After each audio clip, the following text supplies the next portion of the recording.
I think it's worth it. I think it's worth to have a cost of, unfortunately, some gun deaths every single year so that we can have the Second Amendment to protect our other God-given rights. I can't stand the word empathy, actually. I think empathy is a made-up New Age term that does a lot of damage, but it is very effective when it comes to politics. Sympathy I prefer more than empathy. That's a separate topic for a different time. What do you hope to get out of this? Why are you here? Okay, I've been asked that question a lot. First of all, that question should not even have to be asked, but when people stop talking, really bad stuff starts. When marriages stop talking, divorce happens. When church starts happening, they fall apart. When civilizations stop talking, civil war ensues. When you stop having a human connection with someone you disagree with, it becomes a lot easier to want to commit violence against that group. Whether it be the great genocide, the horrible genocides of the last 100 years, people stop talking with each other because they lose their humanity. I wish we could be here without having my hat thrown off and stuff, but what we as a culture have to get back to is being able to have reasonable disagreement where violence is not an option.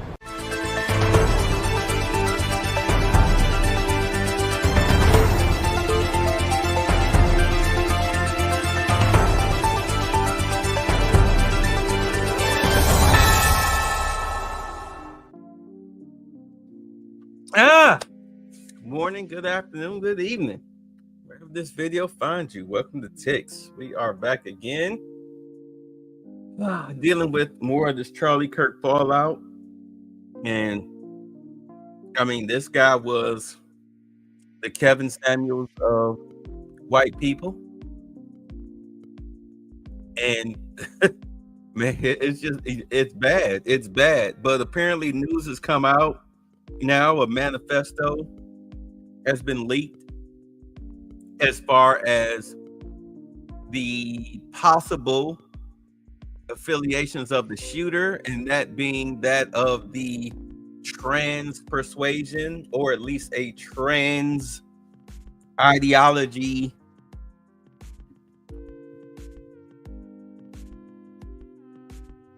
agreeable person. I mean, we don't know. I mean, they released the photos of the guy. It's just a matter of time before they catch him, because they are hot on his trail. They've taken the gun apart. They're tracing it back to whoever manufactured it, all the parts, who bought it. They're checking it for DNA. They've got shell casings, everything. The screwdriver that was used to take the gun apart. I mean, we live in an Orwellian society. You cannot do something like this and get away unless you head down into the sewers. And even then, release the hounds. They will be on you. They will be on you. So I would give it probably by Monday, over under between tomorrow and Monday, between let's say Friday night, Friday 5 p.m. to Monday 8 a.m. Over under. I'm going for the Monday. Yeah, first 48. I'm not aware of what happened, and I opened up X, and I'm seeing literally my friend get shot in the neck, bleeding out on the internet, which is horrible that people are even sharing that video. Congress, every single political activist, every single group in the country that has ever called Republicans and conservatives fascists needs to condemn this violence. And I'm hoping that he'll make it through. I have no idea the status of him, other than we are being told that his family and Turning Point are asking for people to pray for him and asking for a miracle, which is not good. What does he mean for the conservative movement? Well, it's not like the conservative movement is going to go away because of this, but if you don't think that this is going to make people infuriated for good reason, I mean, look at what just happened a couple days ago. Look at the rhetoric taking place around this. The president was literally shot over this. I've been saying this time and time again. You cannot call people Nazis, fascists, and expect this type of stuff to not happen. You cannot be in the press and tell people that they're losing their rights and all of this will go to hell in the handbasket because Donald Trump and Republicans have the House majority. It's just not true. But more importantly, Charlie Kirk is a dad. He has 2 young kids. He has a daughter and a son. He is a son himself. This was before they found out he's my friend. He's part of the reason why I'm in office right now, and it's awful that it's taking this type of stuff to happen very publicly for people to realize what they're doing is wrong. What is your message to your fellow Democrats in Congress? Stop with the rhetoric. You're getting people killed. You're going to get one of us killed too while you continue doing it. And frankly, I do appreciate that at least Jared Moskowitz has put out a statement condemning this, because it cannot continue happening. You said that you wouldn't have run for Congress without Charlie Kirk. What did you mean by that? Yeah, I was supposed to go to medical school. Charlie Kirk called me the day before I was supposed to leave and recruited me to go be the National Hispanic Outreach Director for the organization. I spent many of my first year becoming an activist, essentially going to those college campus events. I was with him at many of them, debating those kids. And that conversation needs to be happy. You can't squelch that, but I mean, this is just, I have to go vote right now, but this is horrifying. Deseret News is reporting the Speaker of the Utah House has said that Charlie Kirk has died. Your initial reaction? I hope that that's wrong, but I would really hope that the Speaker of the Arizona House is not speaking on behalf of the Utah House, is not speaking before the family has been notified. Of course, that's Anna Paulina Luma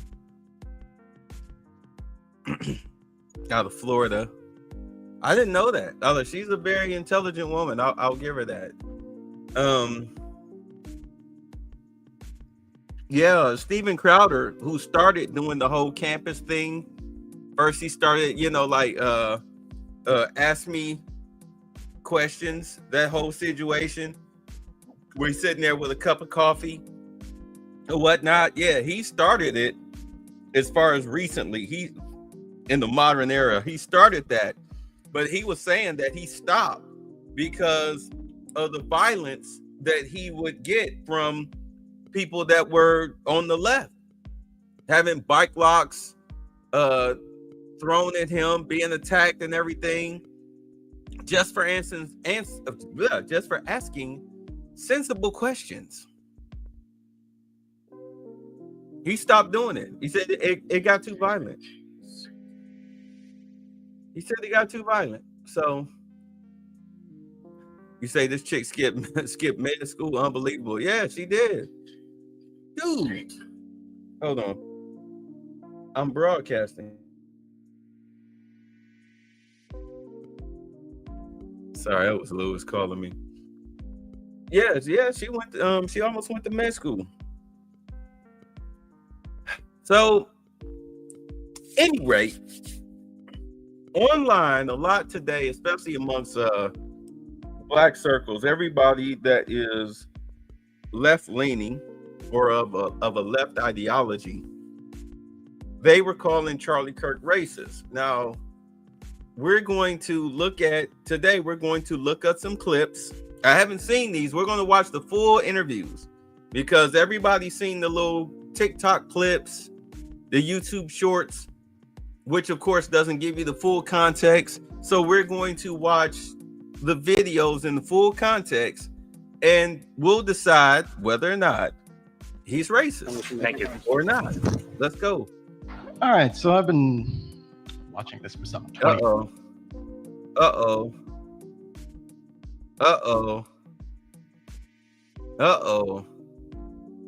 No, we don't have the bull nose ring. You know, they call this the mental illness ring. You already know, you see somebody with that, especially with a guy, you know he's got the mental illness. To me, if I see a guy with this bull nose ring, he might as well have a tongue ring and a tramp stamp. Because that's weird. This is weird for a male to have in their face. Very weird, very trisexual, which means he'll try anything. But I digress. Let's get into it. Odd years, just. Oh, ma'am, you've been doing it forever. Welcome to the First Amendment. I fought for it. Sir, can you just stay focused on me? Taxpayer-paid jacket. Sir, thank you. I brought it overseas. All right, sir, just ask me the question. Because apparently what happened was he had been cutting people off and yelling and shouting. I remember this. He had been cutting people off, yelling and shouting. So they asked him to come up to the mic. So, of course, the woman said something to him and he said something back, but we'll see. And this guy's a soldier, by the way. So what is it about conservatives and this whole racism thing? Like, you guys are always just saying that it's either not a thing or it's, just not in any of the institutions or the police department. But it seems that over the past 18 years, we've had several race riots. And the biggest one being in 2020, So it's like, how are we still denying segregation in a city where we can clearly see what fucking neighborhoods are white, which ones are black, which ones are Latino, and we know how we got there. So it's like, what is it with conservatives and admitting that there's a problem and not addressing it? Because it seems like you guys want to be obsessed with, oh, the gender thing or the racism thing, and then you guys say, oh, it's not here, it's not a big problem. But why are millions of people rioting every couple of years? So let me. Okay, I have a quick question. What year was this? This was they filmed this a year ago. So what I want to know is, what race riots is he talking about? Do y'all know what race riots took place a couple years ago? Like outside of BLM tearing down black neighborhoods, destroying black neighborhoods and not rebuilding them? Y'all know what race riots he's talking about? Because I don't remember white people going into black neighborhoods and tearing them down as of late. Not since what, 1965? And he's a soldier. The fact military let someone like that serve is baffling. They need to improve their psych evaluation immensely. He probably came in under the Biden administration. He probably did a little 2 to 4 year contract. And now he's out. I mean, there's plenty of instances where people who are U.S. soldiers who enlisted during the Biden administration are freaking out, sounding like seditionists.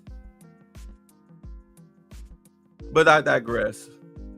And by the way, him talking about segregated neighborhoods, you can live anywhere you want to. It's just a matter of you. Most people of a certain race tend to group together. They tend to want to live together.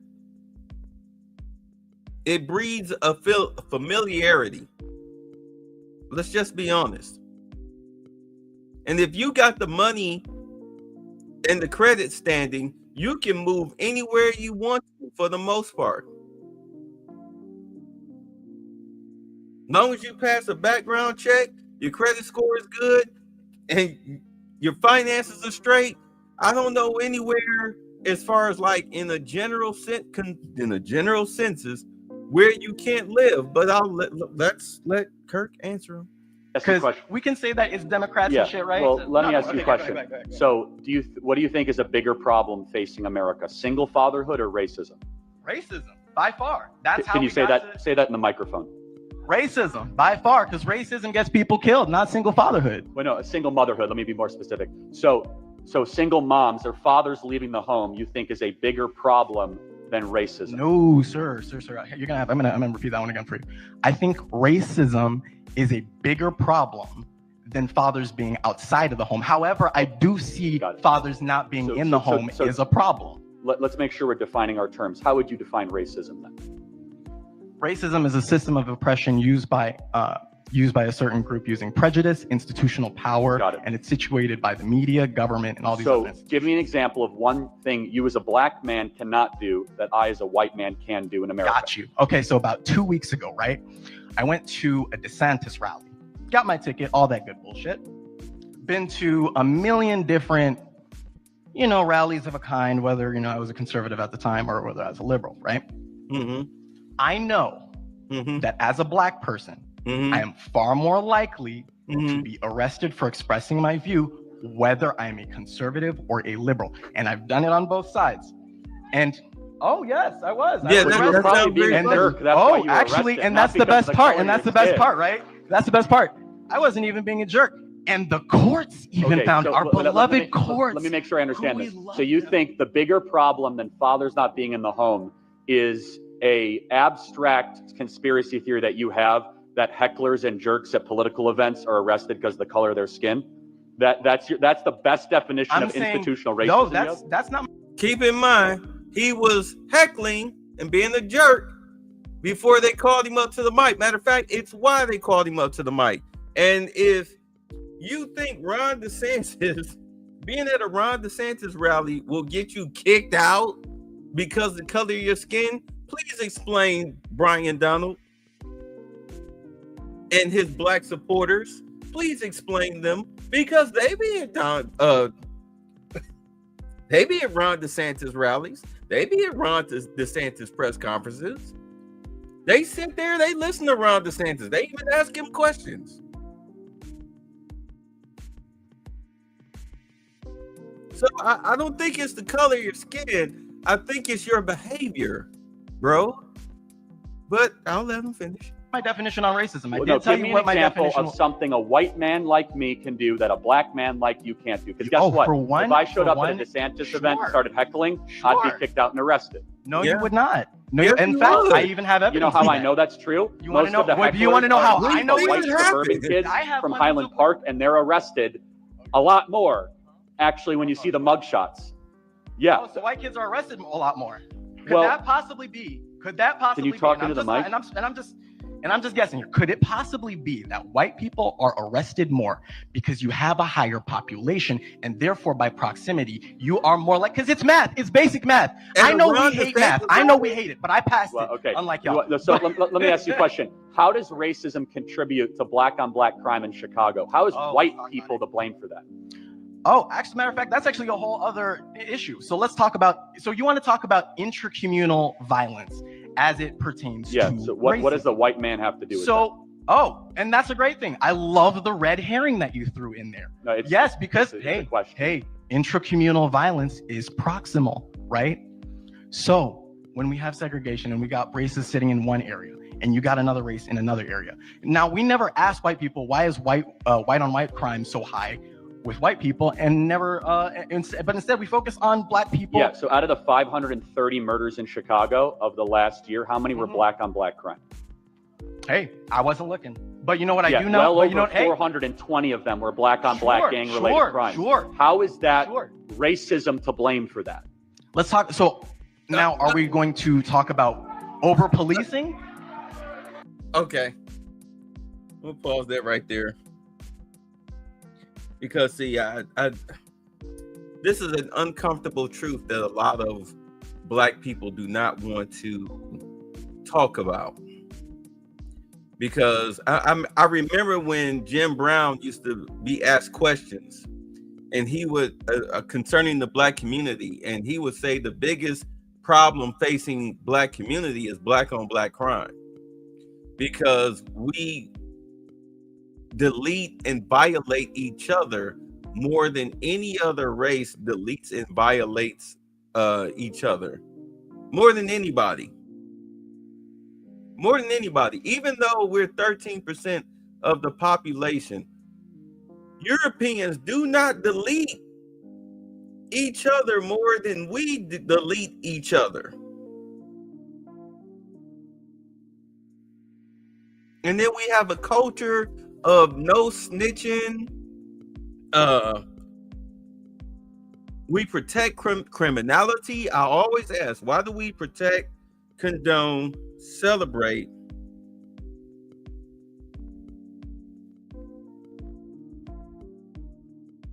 and promote black criminality? Why do we do that?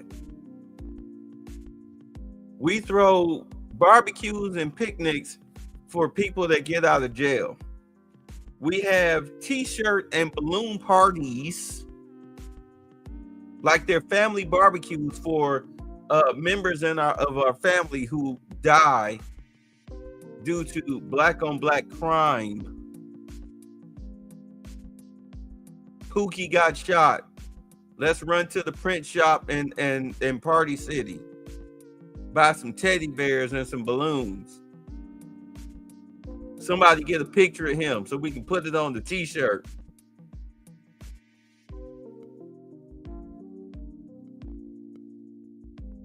But yet a kid graduating from college or high school can't even get a party. Can't get a cookout at all. Be lucky if the parents even show up to the parents show up to the graduation.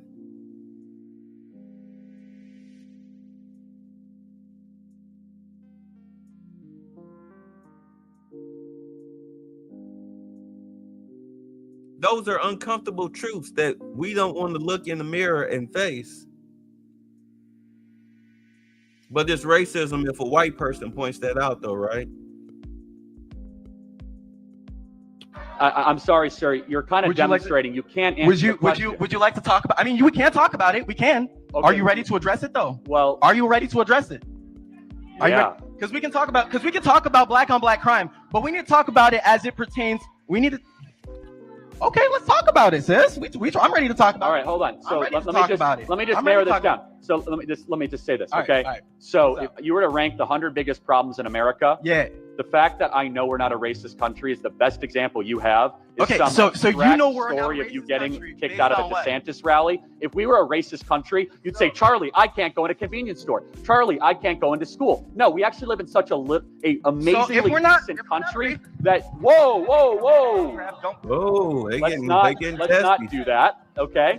All I did was get back. All right. All I did was speak. You're trying to pull it out. Mostly peaceful, everybody. Mostly peaceful, okay? I didn't lay hands on you. All I right. got witnesses. I did not touch you.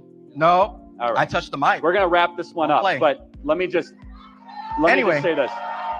We got racism we got racism all over the U.S. We just had a race riot 2-3 years Okay, ago. so let's in talk 2020. Wait, hold on. And, So oh my God! And then we had all 50 states plus 18 countries. But don't worry, wait. So by race riots, you mean I used to mass wear the looting uniform of too. big I know screen how it works. TVs? Let me tell you, it is not an argument in your favor that we're a racist country because blacks decide to start burning down Wendy's and stealing stuff. That's called criminality. Actually, it is because and you're not even looking as to why it happened. You're not even looking as to why it happened, and that's cool. You know, we can definitely play, obtuse on the whole issue. Yeah, black people were burning it down. Why? Racism was a big issue, and we can pretend that it's not a big issue. But hey, if you don't want to, then that's just called being obtuse. And that's why I asked you. Why did you have such a big problem with talking about racism? You want to claim that it's not there, and you can say all you want, but that still doesn't prove that still does not.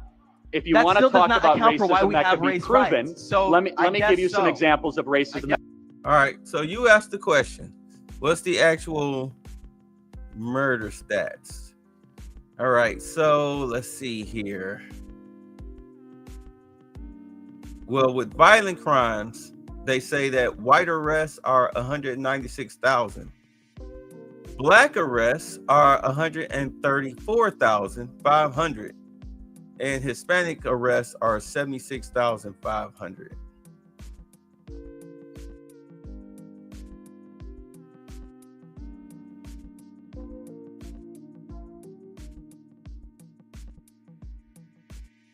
They say white Americans make up 59% of the U.S. population and account for 53% of violent crime victims. Not as far as that, but they say that's interracially.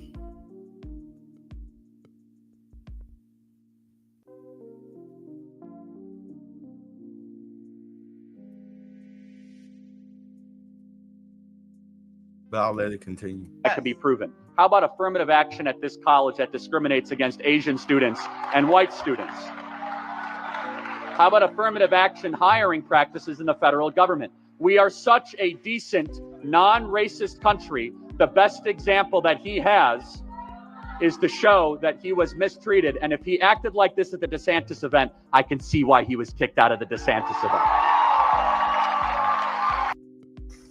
Got to get up on the mic. All right, mic check 1 2 1 2. All right, this is the reparations. This is the one. What's going on, man? Doing all right. Welcome to Knoxville. I'm up here for one purpose. My buddy is a friend of yours. He lives up in White Pine, and he wants me to have this discussion with you because me and him had this discussion this weekend. What are your thoughts about reparations for Black people specifically, and like Black Americans specifically? What is your very much against?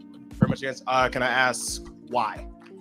Well, first and foremost, I don't believe that we should ever pay monetary damages to people where nothing bad happened to them, just because they are related to a group of people where something bad happened to them. Okay, so because it separates the idea. Let me just finish, and then I'll throw it back to you. Our justice system, when properly understood, is about individuals receiving justice, not tribes or groups receiving justice. Also, I want to state that just because I am a Black man, I do not speak for all Black people. So I'm just this. I like this guy. You should give it up for him. Just want to state that for the record. I'm speaking for myself.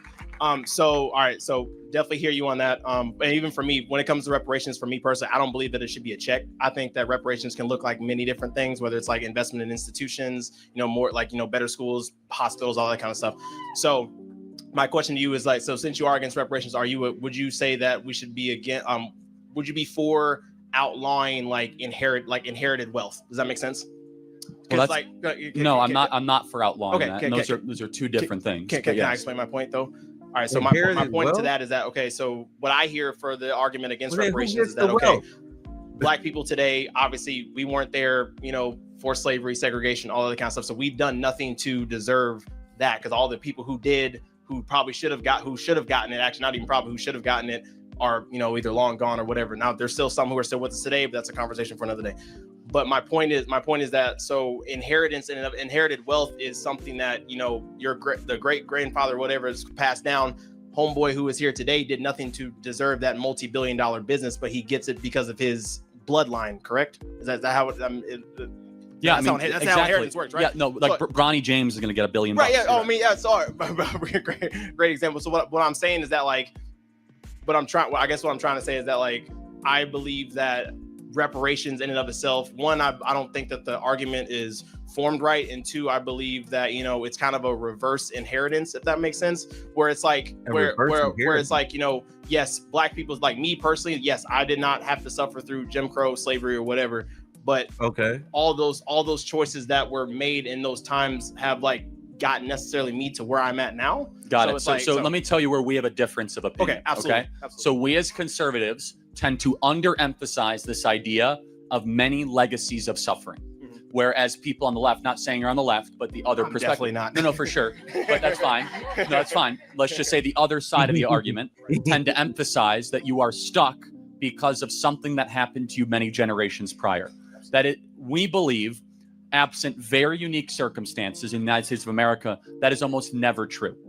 For example, we think every individual should be judged by their own actions, their own character, and their agency. Now, let's play this out, though. You're acting as if, not you, but let's say the argument, because you're coming after this in a great way, there's been like no money sent Black America the last 60 years. We have spent over $25 trillion on Black America in 60 years, and Black America's poorer than before we started. We're talking about Medicaid, food stamps, we're talking about schools, public housing. The issue is not the amount of money. The issue has instead been a couple things. Number one, it's been the downfall of the Black family. The world is waking up. All right. Hold on, this is a commercial. My stance on reparations, let me get it back to the point. My stance on reparations is that it's not the federal government that owes us money. It's the Democratic Party. It's the Democratic Party, once known as the Dixiecrats, because the federal government didn't own slaves, the Dixiecrats did. The federal government, led by a Republican president, fought to end slavery. People died to end slavery in order to preserve the Union of the United States. Because freed Blacks fled to the North, where jobs were scarce. You already had mass immigration coming in, the Irish, the Italians, the Polish, the Germans, etc., coming into the country, and jobs were scarce, and now you've got freed Blacks. And unfortunately for those other immigrant groups, the freed Blacks coming out of slavery actually had skills. They had job skills because they were the ones who were building the South. This is why we say we've built this country. We were building the railroads along with the Asians. All right. Cotton gins, houses, buildings, roads, all of that stuff. Free labor. Abraham Lincoln said, hey, look, you got to end slavery. You got to start paying your folks down there, because not just your freed Blacks, but also your whites. Your Southern whites are fleeing up here, coming to the North for jobs, and it's causing problem because crime causes violence. Because people are fighting for resources, like literally fighting for resources. Isn't that the number one cause of violent crime? Well, Used to be, but for the most part, it's people fighting for resources. Yes? No? Yes? They said no. They fought a war. The North won. We were freed from bondage. Antebellum slavery. We were done. And in return for that,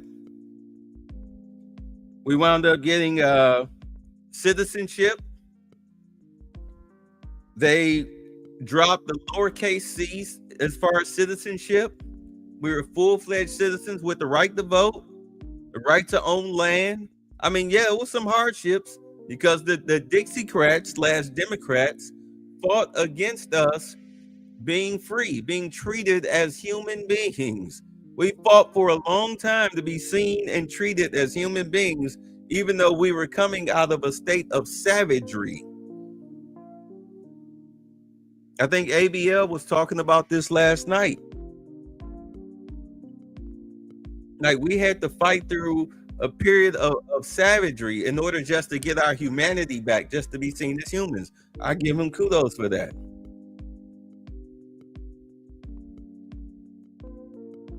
They integrated the schools. They gave us affirmative action. The Republicans, for the most part, passed legislation to help us out. It was the Democrats / Dixiecrats that was always cutting our bootstraps. I want to say the part above the shoulders, but it's YouTube.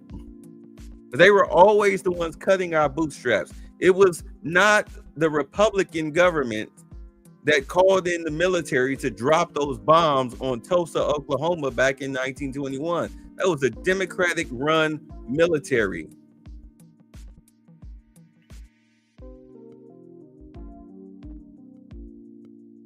All the towns that were burned down, we were chased out of, land stolen.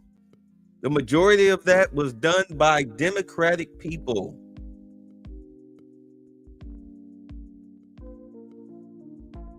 And then eventually they decided to give us financial slavery. And we've been asking the federal government, who were going to give us 40 acres and a mule, which we never got. But what the hell are you going to do with 40 acres and a mule? No, that there's one government, but there's two factions of government.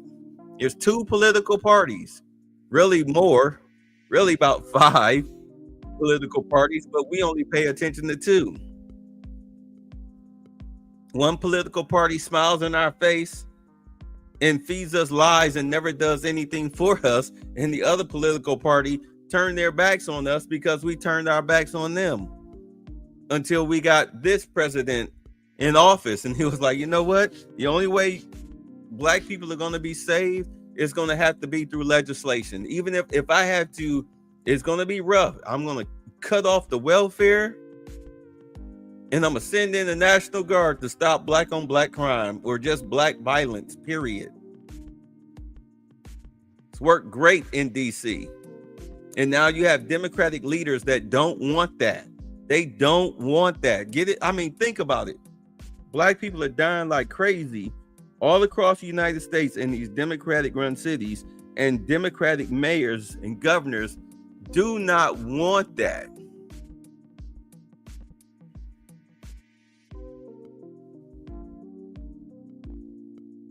Democratic mayors who play in your face every 4 years are telling you you don't need to be safe.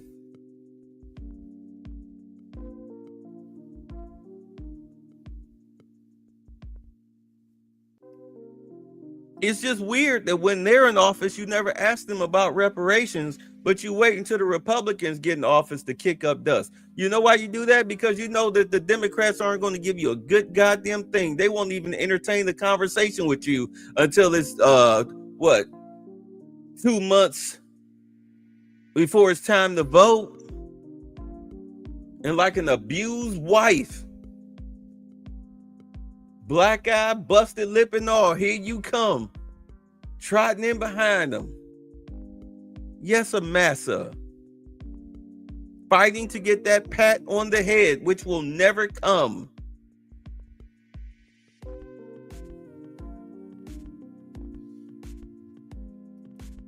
But let's go. We'll be looking into doing that too. But stop asking the federal government for reparations. They're not giving it to you. Ask the Democratic Party. Ask them, since you think they loved you so much, ask them. They're the ones that kept you in bondage and wanted to keep you in bondage, even had you in bondage after the Emancipation Proclamation. For years.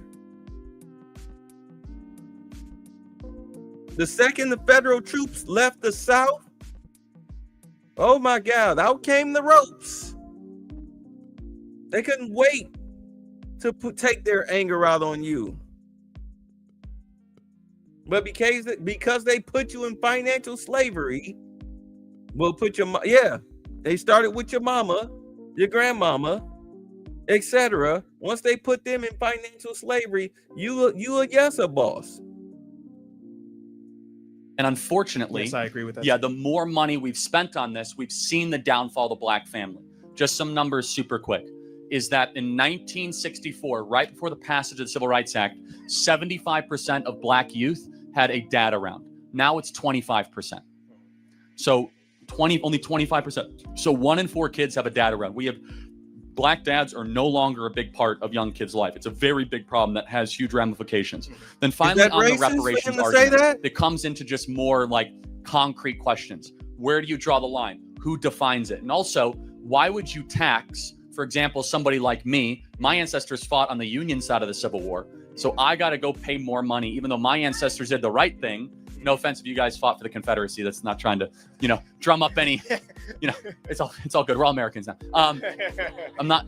Why should I have to then go pay for something that my ancestors did correctly? Finally, it's like, how do you prove it? Prove it. Like, this is not your argument, but it's a hilarious contradiction. The very same people who tell you that voter ID is racist want all of a sudden black America to prove that they're the descendants of slaves 7 generations ago. Like, let me go get my paperwork together. I thought it's racist to ask people for their paperwork. Anyway, the whole thing's crazy.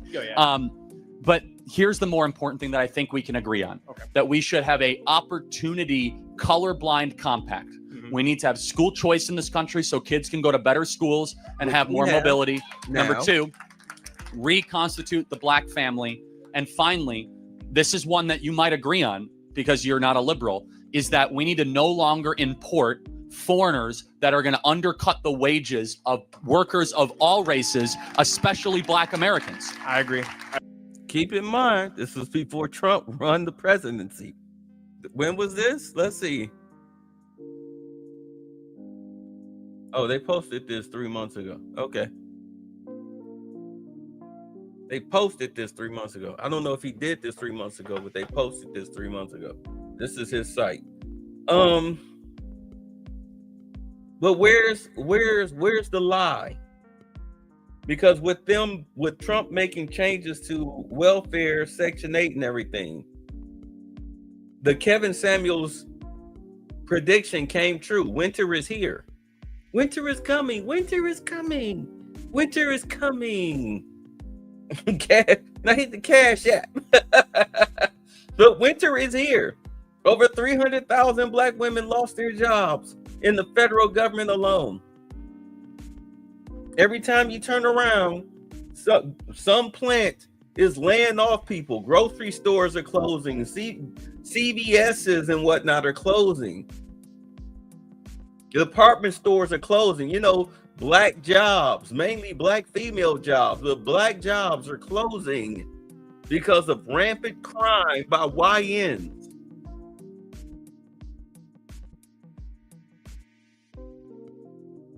These chicks are out here.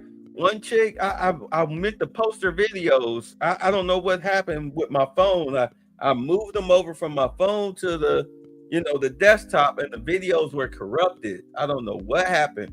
But she was sitting up there. She went from, and it was sad to watch because first she made a video talking about she was going to delete herself. That was like the last video she made where she was crying saying she was going to delete herself because she couldn't figure out what else to do. But when you backtrack through her videos, you know, she was single mother of 2 kids.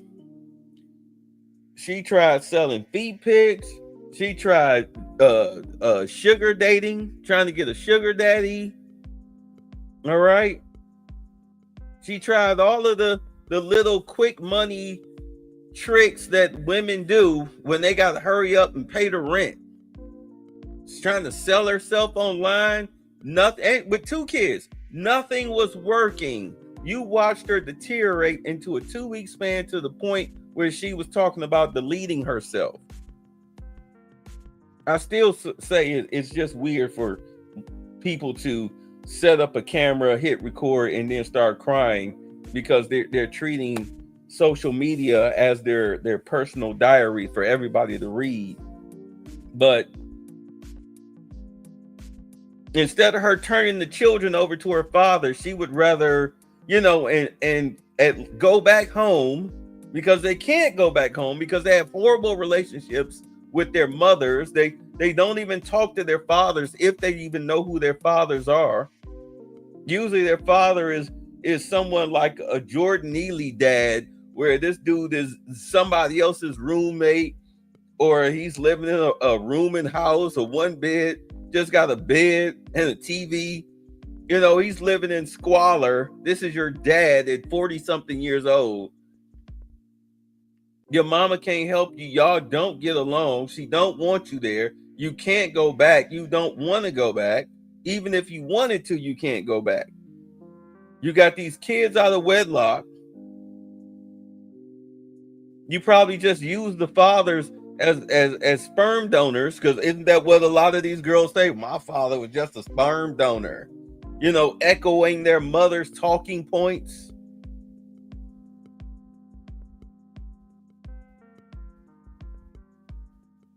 And now a lot of y'all are out here jobless, soon to be homeless.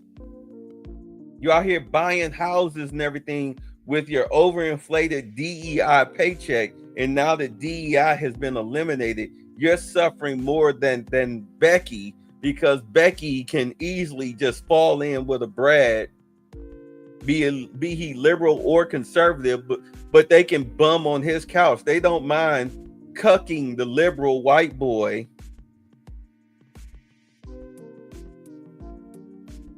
Or at least trying to get along with Brad until they can find something better. But you, Lizzo, and Bum Keisha, you can't do that because you burned all of the bridges with your male counterparts to the point where they don't want nothing to do with you.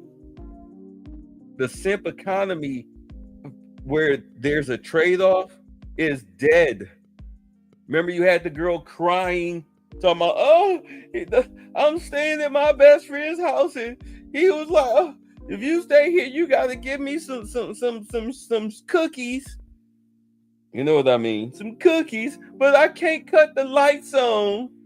I can't turn on the air conditioning. Yeah, because you're not contributing. You're not cooking. You're not cleaning. You got your 2 crumb snatcher kids. You don't clean up. And you giving me reluctant box and sloppy toppy. 30 seconds in. Am I done? Like, you know what? Go sleep out on the couch. Find you another place to stay. Like, you provide nothing. You are a parasite. Because you don't know how to play the role. You've hated that, what they call it, decentering men. You hate men so much to the point that you're going to be sleeping in your car. There are plenty of videos of these women sleeping in their cars. One girl out in what, Nashville or something? Detroit? I think she's in Detroit. Young girl, 19 years old. She out of state with her boyfriend. He put her out. Instead of her calling her family, hey, look, he put me out. You know, I ain't got nowhere to go. Can you spot me some gas money so I can get home? Nope. Either she's too prideful or she can't go back. Guy walked up on her. Hey, look, I got some food for you. You know, here's a little money. Is this a trick? No, I got you, sis. Y'all down that bad. Y'all are down that bad at 19 years old. You're down that bad at 31 years old with 2 kids. You're down that bad at 40 plus years old with grown children that want nothing to do with you. You're down bad.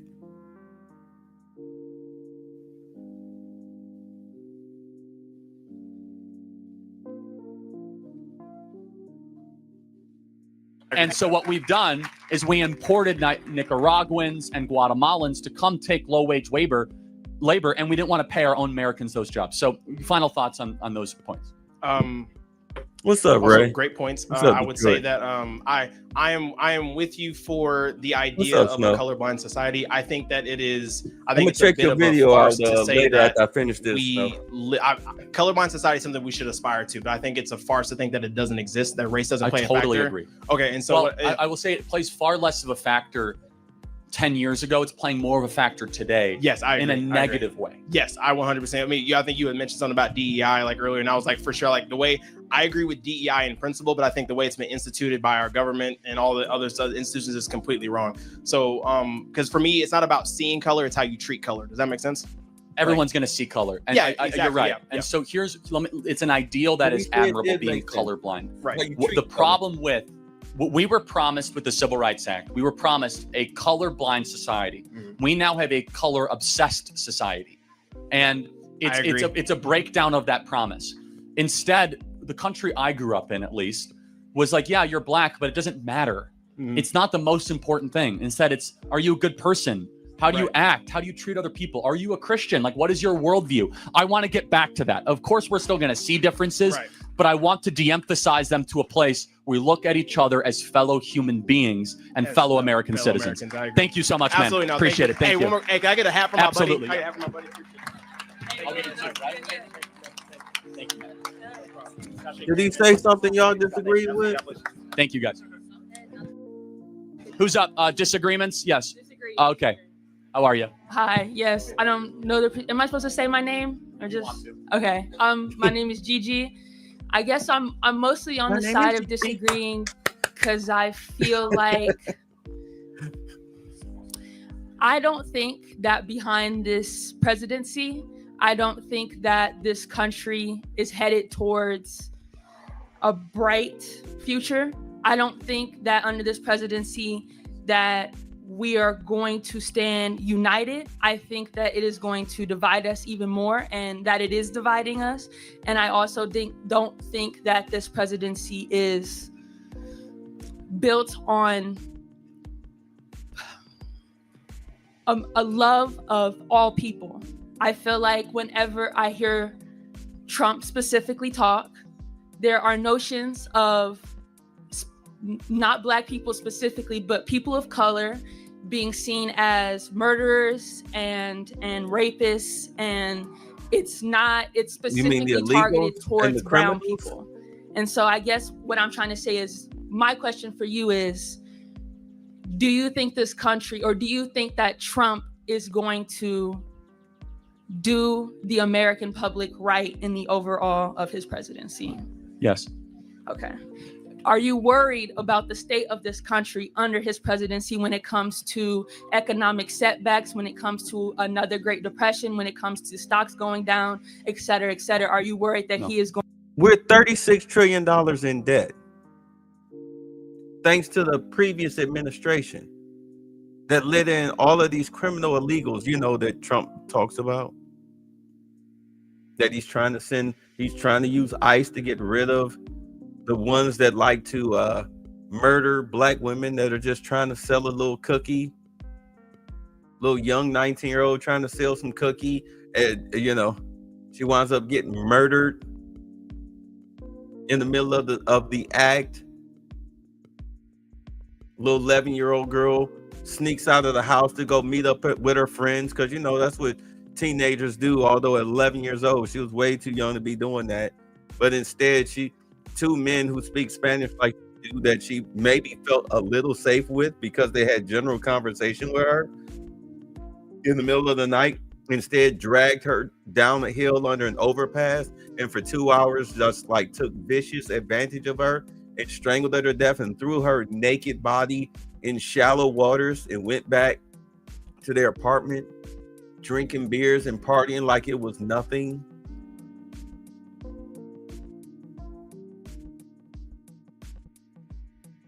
Sending the National Guard out to stop the violence, the carjackings, the murders, the kidnappings, the struggle snuggles, the muggings. I mean, it's a goddamn shame when reporters in DC talk about just getting assaulted, just going from the parking garage to the building in which they work. Several times those stories have come out.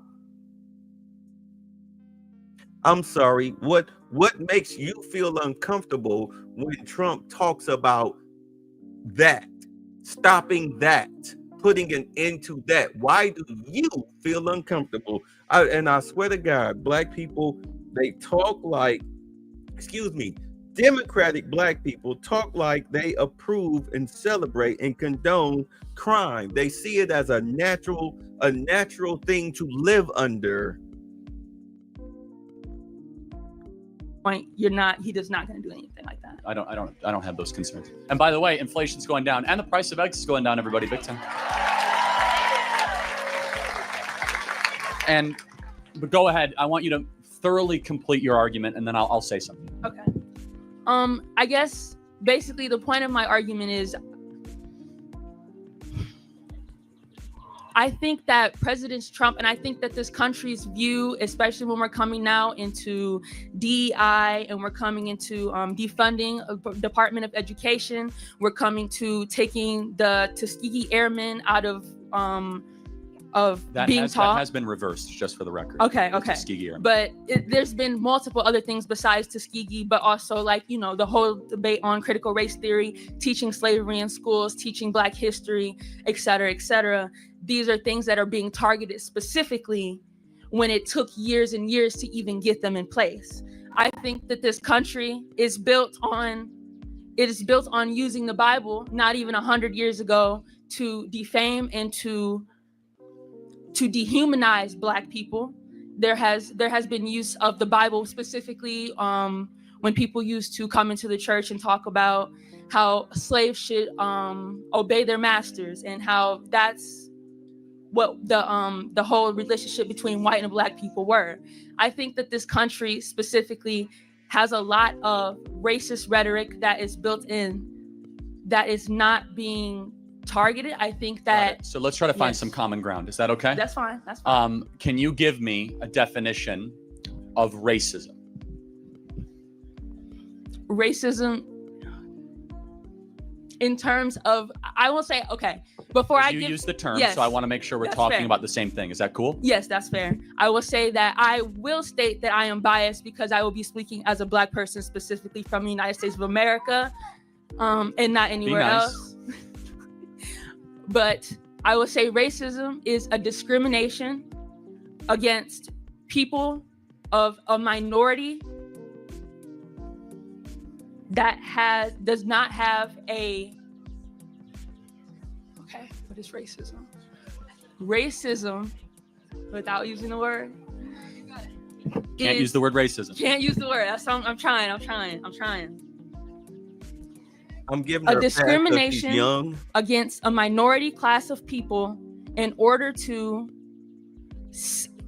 create an imbalance in the society or a hierarchy based on something that is undetermined as of color, race, the color of your skin, or maybe even color of your skin. Can you be racist against Asians? Yes. Can you be racist against white people? I believe that you can have prejudice against white people, but in the way that this country was built and the way that this country has been founded and the way that there are many laws that have taken place, specific like where you were talking earlier with the whole reparations debate, there are many legacies of white people in this country that Guys, just chill out. Okay, let's just all take a breath. Yeah, let her answer. Gigi's talking. Which I also would like. I feel like that kind of comes into, yes, we're not all from this country. This is a country of immigrants. This is a country of people So from let me other give you an countries. example. Yes. If a group of black individuals, which happens unfortunately so often, say, we want to go beat up Whitey, and they go beat up a white person, was that a racist thing that they did? I would have to ask for further context, but yes.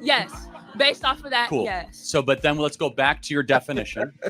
Because your fair. definition was that it had to be the exercise of power. I'm going to make your definition better for That's you because fair. That's the fair. exercise of power against a minority group. Yes. But in that case, it wouldn't be, because it would be a group of black individuals versus a white individual. Correct. So wouldn't a better definition of racism be a human being or institution prejudicing or stereotyping against anybody else because of their race? I do agree that is a better there's a better definition in terms of how racism is used in society, in terms of setting people behind not having equal amounts of opportunities in these institutions, specifically colleges, jobs, et cetera, hospitals. But that is my point. I feel like in this country, we don't talk about enough. And I think that under this presidency, Don't talk about what enough. we don't talk about the history and the impact of long-term racism in this country against minorities. Can I just press? Before he go into that, I'm going to say this right now. Racism, in its pure definition, is the exercise of power of people who are of a different race to their disadvantage. Doesn't really matter how many of them are, because take Mamdani for an instance. If he becomes mayor of New York, as he was saying, he's going to tax the rich white neighborhoods more, use their money to fund his communist ideology. Okay, is that not a form of racism? He's one man, he's in a position of power, and he's going to use his power to the detriment of another race for his own benefit. Is that not racism? Is that not racism? In all honesty, and if you really want to talk about white on black racism, isn't Pritzker not wanting to call in the National Guard to help not just black residents, but white, Latino, Asian, Polish, etc.? Because Chicago's biggest problem is crime from young black males and females.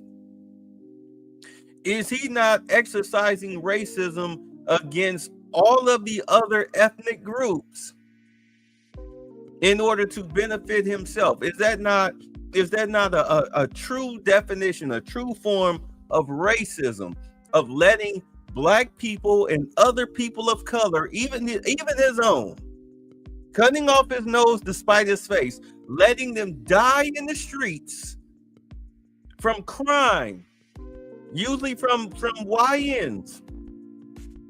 Is that not racism in its purest form? Let's pause. Yes. That's all we've talked about the last 5 years. I mean, but hear me out. 1619 Project. We have entire black dedicated channels on Pluto and Hulu and Netflix. We have reoriented the entire national dialogue. You say no, that's towards. We had the President of the United States, Joe Biden, take a knee for Black Lives Matter, to have racial reconciliation seminars, to have non-stop race obsession. So I think we've talked about it thoroughly and properly. So do you think that black people in this country have equal opportunity and are treated equally as white Absolutely. people? So let me prove it to you, okay? So Gigi and Charlie.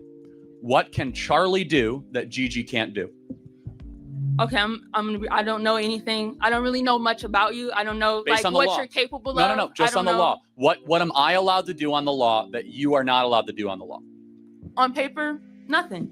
That's equal opportunity and equal treatment, right? If you care about faith, family, and freedom, listen up. I'm proud to partner with AMAC, the Association of Mature Adults, PAC.us, and join the movement. Do it today. On paper, yes, that is true. Like, I was born under this country. I am a citizen of America. I am an American. I am a Black American. I am a follower. I am a child of God. We all are. I 100% stand on that. But I think that basically what I'm trying to get at is I feel like in order for us to have these conversations and to keep having these conversations, we need to have a specific platform that we're able to meet each other on the common consciousness of this society. And I don't think we can have these conversations if we do not understand that Black people specifically, because I really can't talk about Asians. I'm not Asian. I can't talk about other people of color, but Black people in this country specifically have never had the opportunities to bring themselves back up. When you're talking about the destroyment of the Black family, that also came with a big chunk of the Reagan administration, which was forever and whatever ago. How is it the government's fault of why dads aren't around? I mean, we could get into the whole, like, the rhetoric of crack babies and crack drug dealers. But we could get into how is it of the Reagan administration, which was forever and whatever ago. How is it the government's fault of why dads aren't around? I mean, we could get into the whole, like, the rhetoric of crack babies and crack drug dealers. But isn't it a decision to take drugs? Oh, no, 100%. So, and it's a decision 100%? To commit crimes. Yes. Okay, so the government didn't do that to them. People decided to take drugs. That's true. But do you feel like these populations or these communities have, in statistics, been overly populated by police officers? Well, so you seem like a really sweet person. So I don't want to try to be too intense. Is that cool? Go ahead. What percentage of America is Black? 13%, right? Yes. What percentage of the murders in America are committed by Black people? I don't know the specific statistics. Yes. It's 50%. It's 60%. 60%. So maybe. Was that racist? I mean, do understand when Kevin Samuels was pointing out statistics, was that sexist? This girl said, oh, Black communities are over-policed. Well, yeah.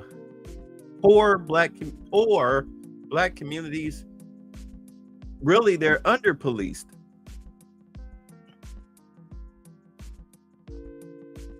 When people talk about, what they say, what? We say this. We as Black people say this. When Black people get killed by another Black person, we do not picket. We don't call for BLM or anything like that. We don't protest. Why? Because 9 times out of 10, when one Black person deletes another Black person, the Black person that did the deleting, 9 times out of 10, they go to jail, right? And then we throw a t-shirt and balloon party. Right? Right? Right? Under our no snitching culture.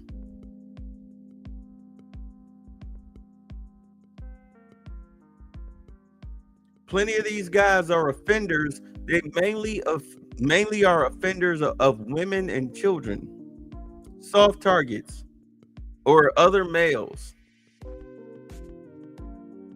And so much of that we let slide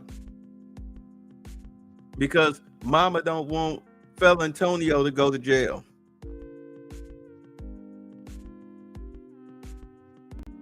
No? Yes? Maybe so? That's your homeboy. So you give him a pass. You make excuses for his behavior. Yeah, you know, Rodney came up on that lick, man. That's where he got that whip from.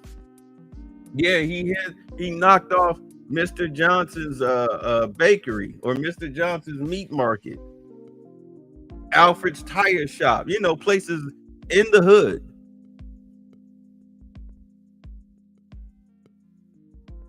When we had the store, somebody broke in and stole all the VCRs. This is back in the 90s. Stole all the VCRs, the whole production equipment. As far as the VCRs, stole all the VCRs. I almost got into a confrontation with who they said did it. The only thing that stopped it from getting out of hand or even really going down was that the dude that turns out was falsely fingered for the crime. He was there with his little brother who was on the big wheel.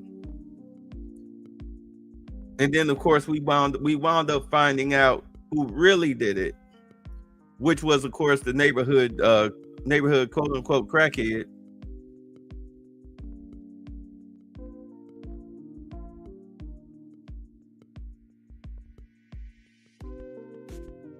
But for a while, nobody wanted to tell us who did it. Even the person that he sold the VCRs to knew where they came from, didn't want to tell us. We the pro quote unquote pro black conscious people. We the conscious people. We looking out for the community. We out here planting trees and shit. But the neighborhood crackhead steals the VCRs, and everybody want to act like they didn't do nothing, don't know nothing.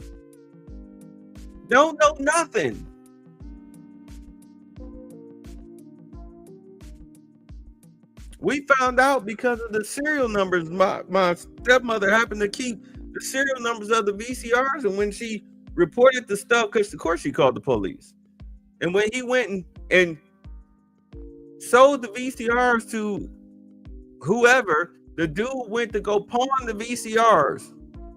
And you know how pawn shops work. Pawn shops check serial numbers on items to make sure they're not buying stolen merchandise. That's a felony.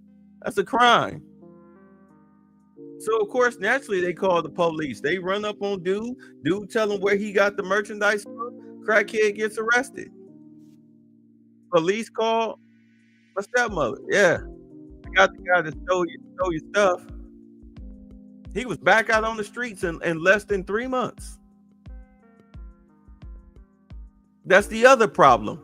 Open door policies. This is why a lot of people don't snitch, because these career criminals go to jail for maybe a week to 3 months. They're back out on the streets. Now you got to see them because y'all all live in the same neighborhood. Are they really worth going to jail over? Because they don't mind, the criminal don't mind going to jail. It's a revolving door for him. That's where he can go and get 3 hots in the cot and hang out with his homeboys. Oh man, I ain't seen you in a minute. In the county lockup, because they never go to federal prison. They never go to state prison. They just be in the county lockup.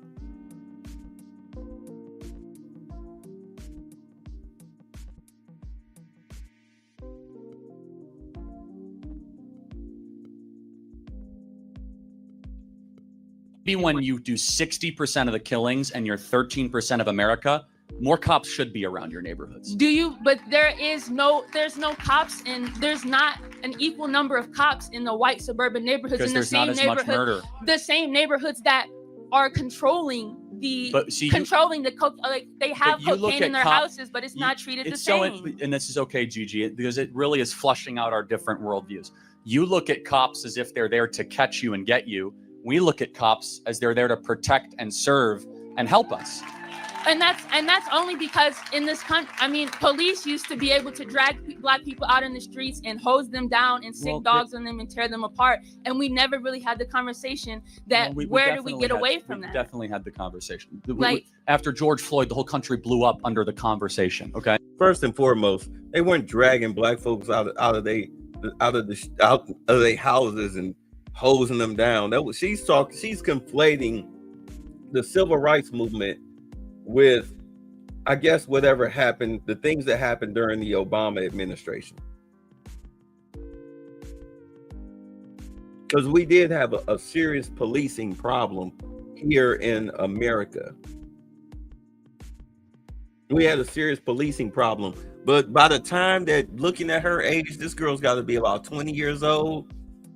It's 20, let's say this was done in 2024, 2025, when she was, by the time she was conscious of what was going on around her, maybe about 3-4 years ago, before she took her African American studies class, you know, that Amanda's trying to get an Amanda Seals degree.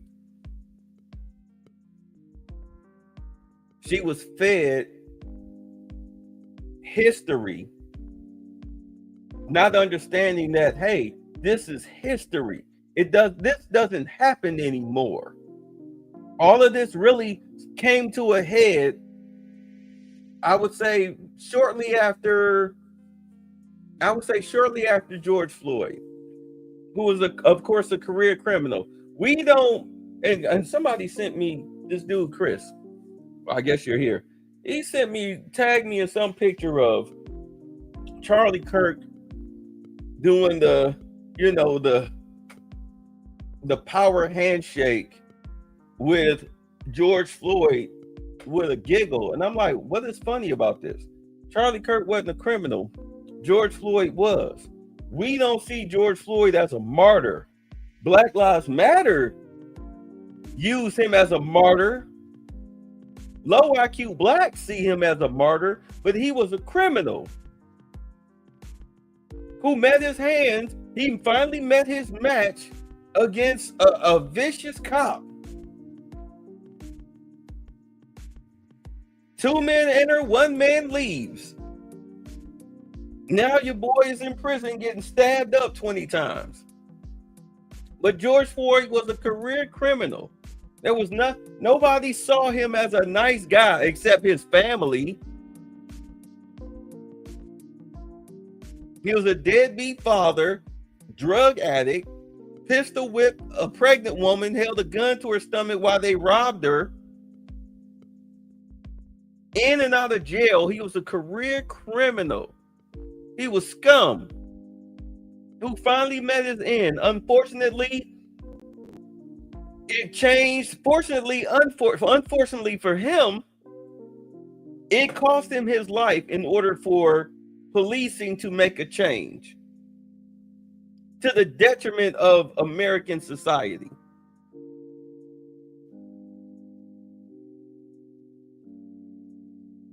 But we didn't martyr him. We as black people, we're not even martyring Charlie Kirk. We did martyr, well, some of y'all martyred Kevin Samuels. You made a martyr out of him. The patron saint. Y'all used to call him the Godfather.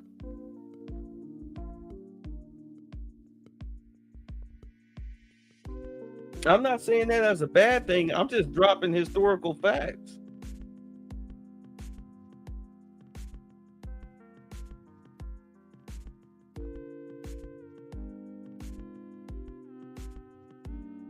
But you can't put them two in the same light. That's ridiculous. Yes, but it was a big standing on, should cops be able to do this? It's almost as if when a black person is murdered by police or at the hands of police, the gun, bullet that came from a police officer's registered on average, gun. how many times a year would you say a black person killed by police? I mean, at one point it was happening Unarmed. at least, okay, if it was happening at least last year, it was going on about, it was at least a month that it was a major case. But in terms of the average city, I don't know the average city. Right? I know though, but so in terms of what actually makes it to major media, no, because it's the Washington Post's own database, left wing, 10 black individuals a year. So here's my contention.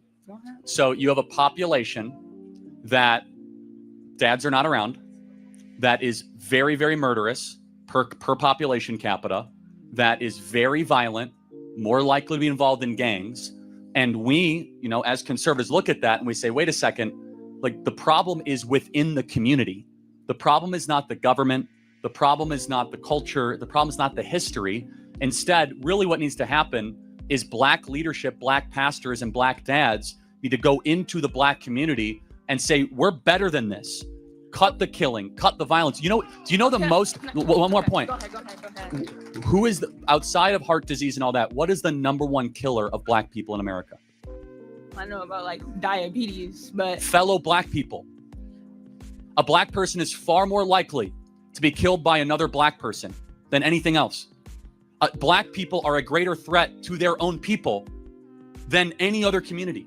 Is that racist? So it's not like white supremacists coming into these communities and they're mowing down. It's black on black gang violence.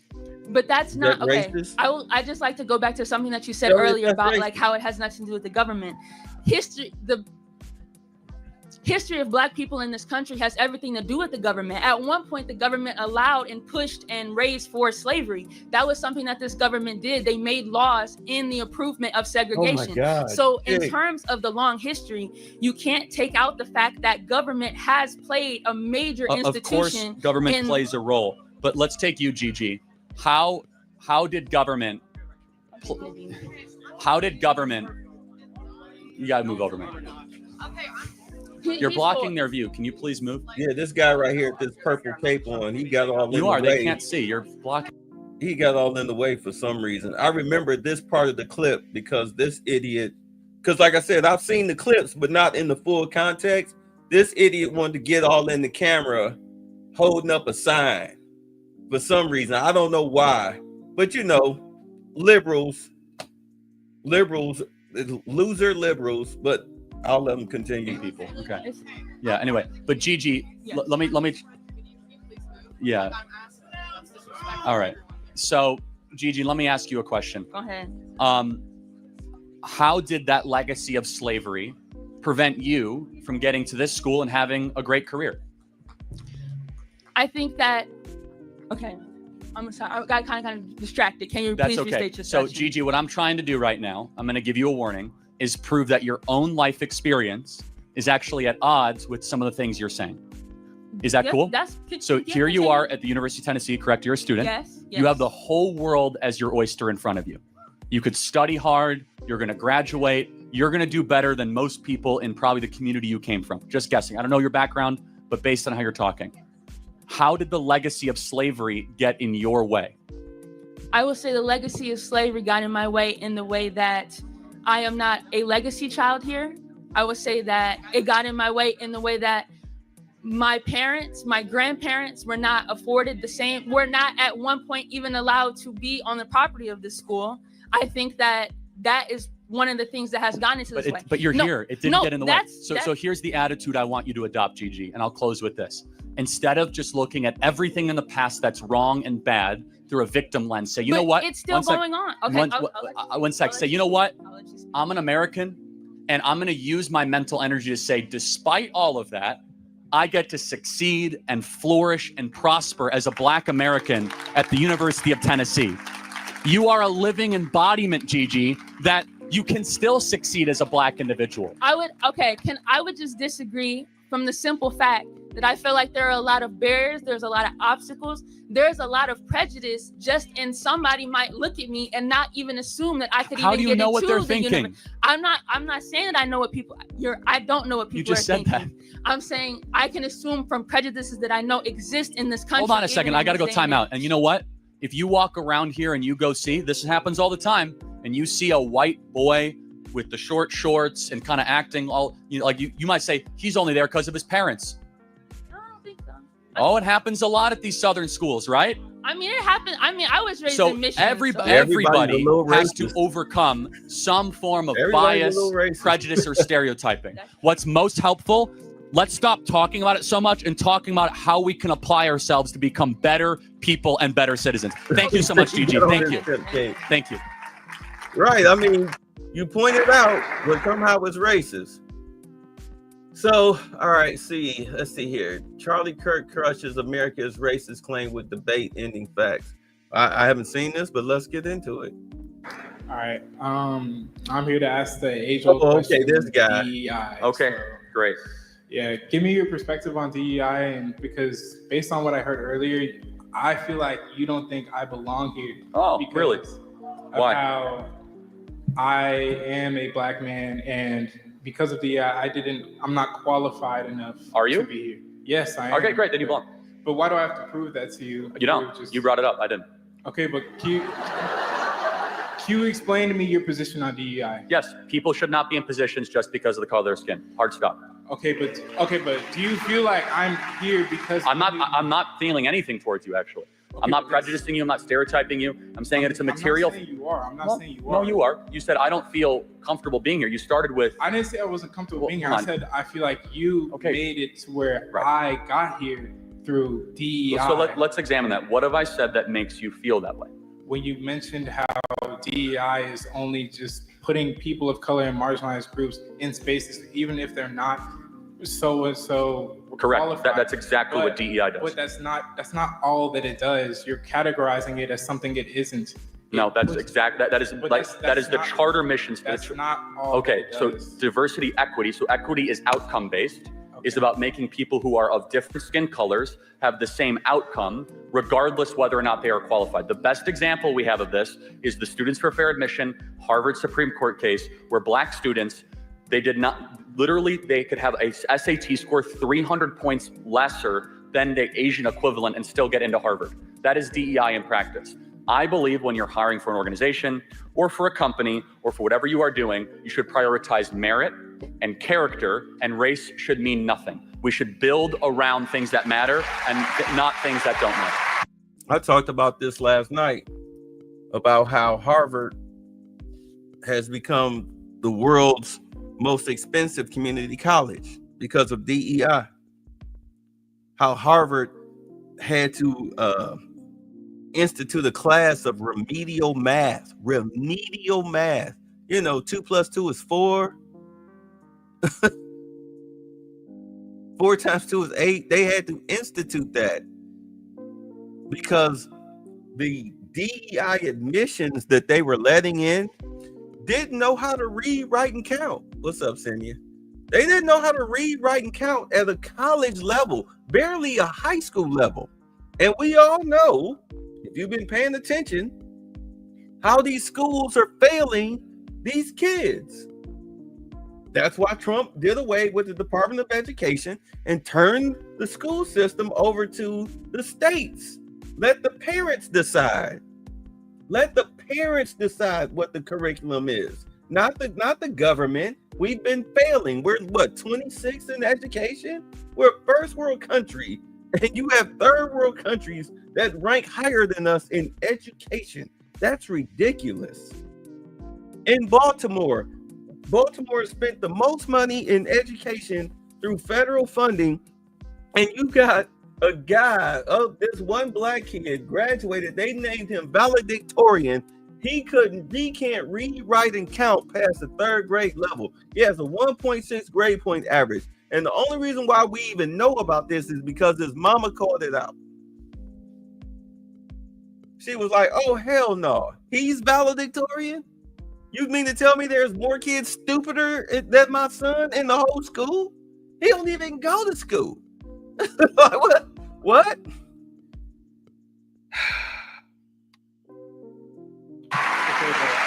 You have to also take into the fact that black people have only been able to completely legally be able to make profit for themselves for around 60 years. And this is no. Since segregation ended in 1965 and the Equal Rights Act in 1965. So what you're telling, there's not. How did that? So let's talk about you. How did that impact you? How did something that happened 60 years ago impact your life? It impacts me all the time. How? What do you? Okay. You're at Texas A&M. You're doing great. Okay. Yes. Sure. Yeah. So are you a living example that all that's a bunch of nonsense and you can just act good and behave well and succeed? But there's also living examples of the exact opposite. If you look in the impoverished neighborhoods in certain parts of Chicago or St. Louis, there's black communities being thrown aside because they're not getting education. Thrown aside? Okay, yes, so I think we can get somewhere. Why have the black community gotten poorer since the passage of the Civil Rights Act? Tell me that. Because of the way the culture has been perpetuated through the years. Think about it. So they were richer when we were segregated and more racist. America's become less racist. What about Tulsa? No one's going to defend what happened in Tulsa again. But let's talk. We're talking about a lot of different cities. We're talking about Chicago, Tulsa. But let's again. This is a very important point. Let's stay on target. Why is it that Black America has gotten richer on average, poorer on average, since America passed all these anti-racist laws? I can't answer them. Okay, yeah. So do you think the fact that 70% of Black youth don't have a dad around is probably pretty important? That's because of the culture. Respectfully, allow me to interject. How does the white culture impact the fact whether or not a Black dad stays around when he impregnates a woman? Let me know. Hey, let me know if what he said is racist. I mean, we've been talking about this ever since people started making YouTube channels. Tommy Sotomayor back in 2000, 6, 7, 5, 4, 3.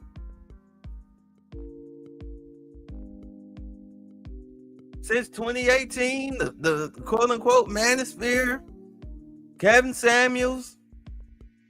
Let me know when we get to the part that's racist. Let me know. I mean, this kid, it's like the other girl,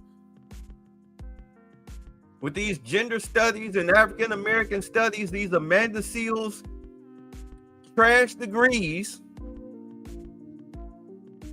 teach you all this stuff. Well, this is what happened back in 1965. Well, how did that happen? Racism. White folks. Really?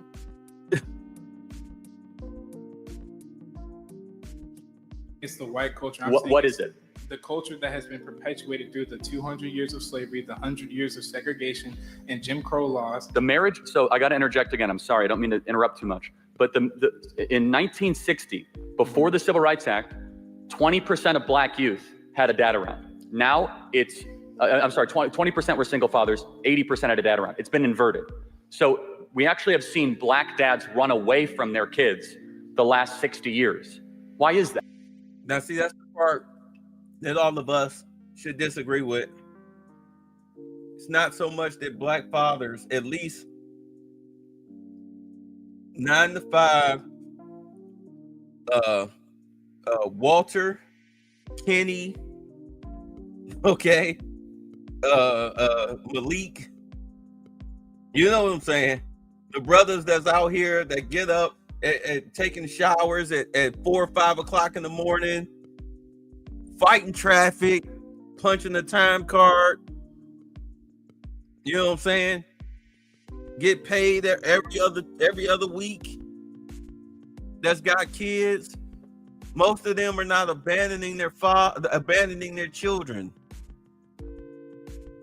We all know what's going on. Charlie Kirk is not part of the Black community. You know, he's a married father of 2, white guy, Christian guy. So he's not familiar with the true ills as far as what the root cause of it is. But we as Black people, especially us as Black men, we know what the problem is. It's not entirely on us. It's not majority on us. A lot of us with our baby moms would love to come home and daddy. Hey, y'all, what's up? What y'all do today? And go and kiss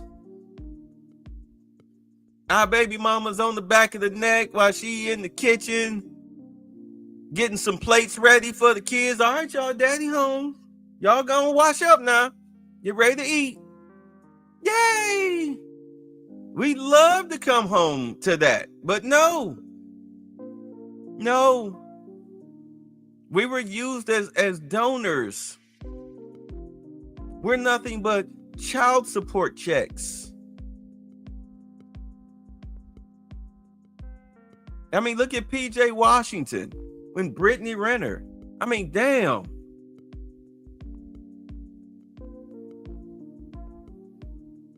I bet he wished to hell he never went in Raw, or at least had a stronger pullout game. He 3 years in, got his wife and his baby mama sitting up here ready to fight on child custody pickup. The kid only got $11,000 in their account, and you got, why is you watching my pockets, bitch? You chose not to be with me. I didn't kick you out. You left.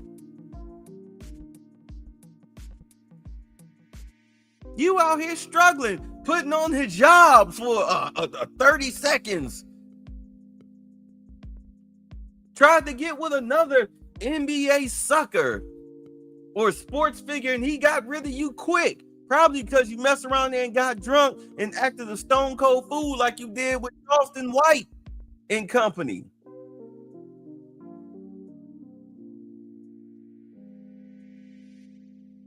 You sitting up here trying to run a podcast supposedly to change your life with Pearl, and it didn't even last 30 minutes into the first episode.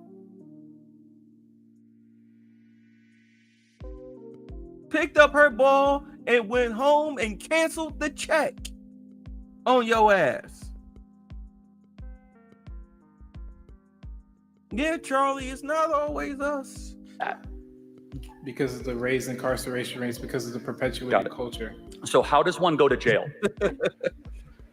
That's obvious. I'm not answering that question. Yeah, so maybe it's because they committed crimes. Okay, but when you're forced for it's not just this is old, this is in the past, this doesn't affect you anymore. Okay, so actually let's take a different group. How did the Holocaust impact Jews? They're doing pretty well.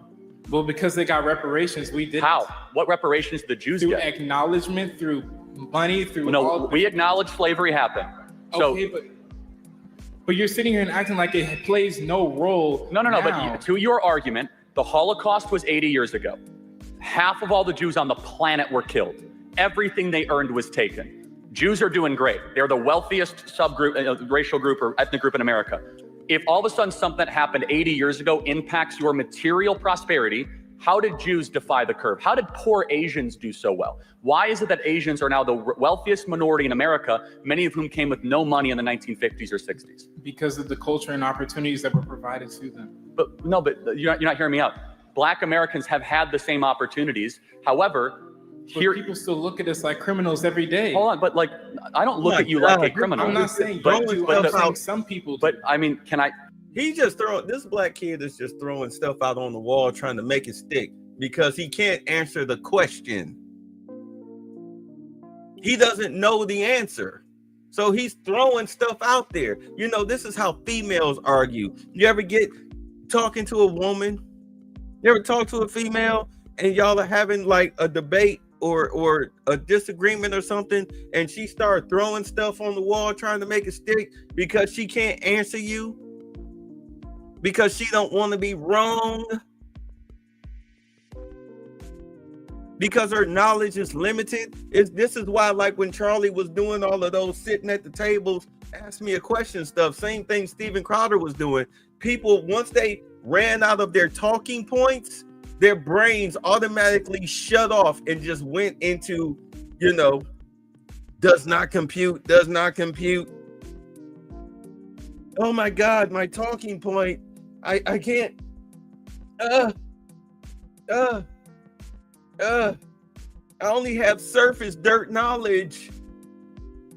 So let me go on. Let me move the goalpost to my next talking point. Do you want me to be brutally honest with you, or do you want me to be politically correct? Brutally honest with you. Okay. Do black people commit more crimes than white people? It's not even close. Okay.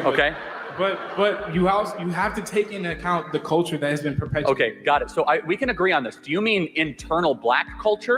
It's not. It's deeper than that. Like, do you think? Let's take time out. Do you think the average rap artist that a black kid in the hood is listening to is glorifying marriage and family and saving your money?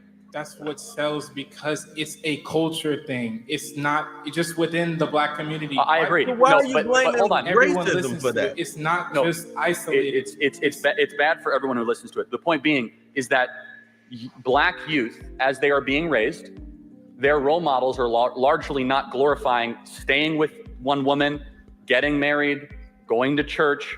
And if you're wrong, show me the black role models that are doing that. There might be a couple I could think of, maybe. But if it's about culture, you're right. The internal black culture has collapsed the last 60 years. We're no longer elevating the family. We're no longer elevating staying with the person that you're with. So our contention here as conservatives is that the systemic racism stuff is a bunch of rubbish. Instead, it's systemic bad choices. If you're a homeowner, you need to listen to this. When's the last time you checked on your home title? That's the legal proof that you own your house. If you're .com now, use promo code Kirk. That's hometitlelock.com. You checking the code? Do you feel that systemic racism isn't real? Of course not. What can I do that you can't do? Name it. Okay. No, seriously. You saw his brain. What can I do that you can't do? Melt when he What can I do that you can't do?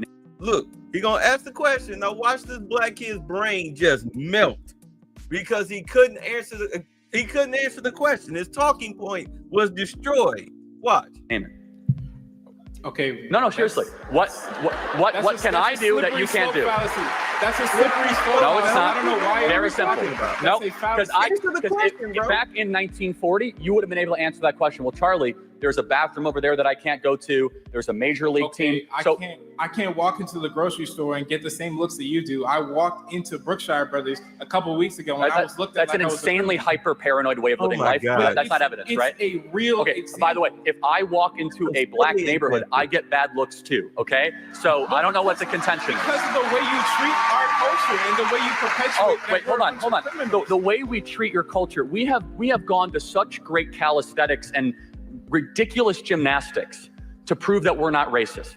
In fact, it's the worst thing that you could be called in America. We had during, George Floyd 2020, we had hundreds of millions of dollars given to Black Lives Matter. I don't know where that money went. Did it improve material worth of Black America? So, and we actually do know where it went, actually. Yeah. And so, but going back to your main contention, when you practice. But wait, what's BLM? Black lesbian mansions.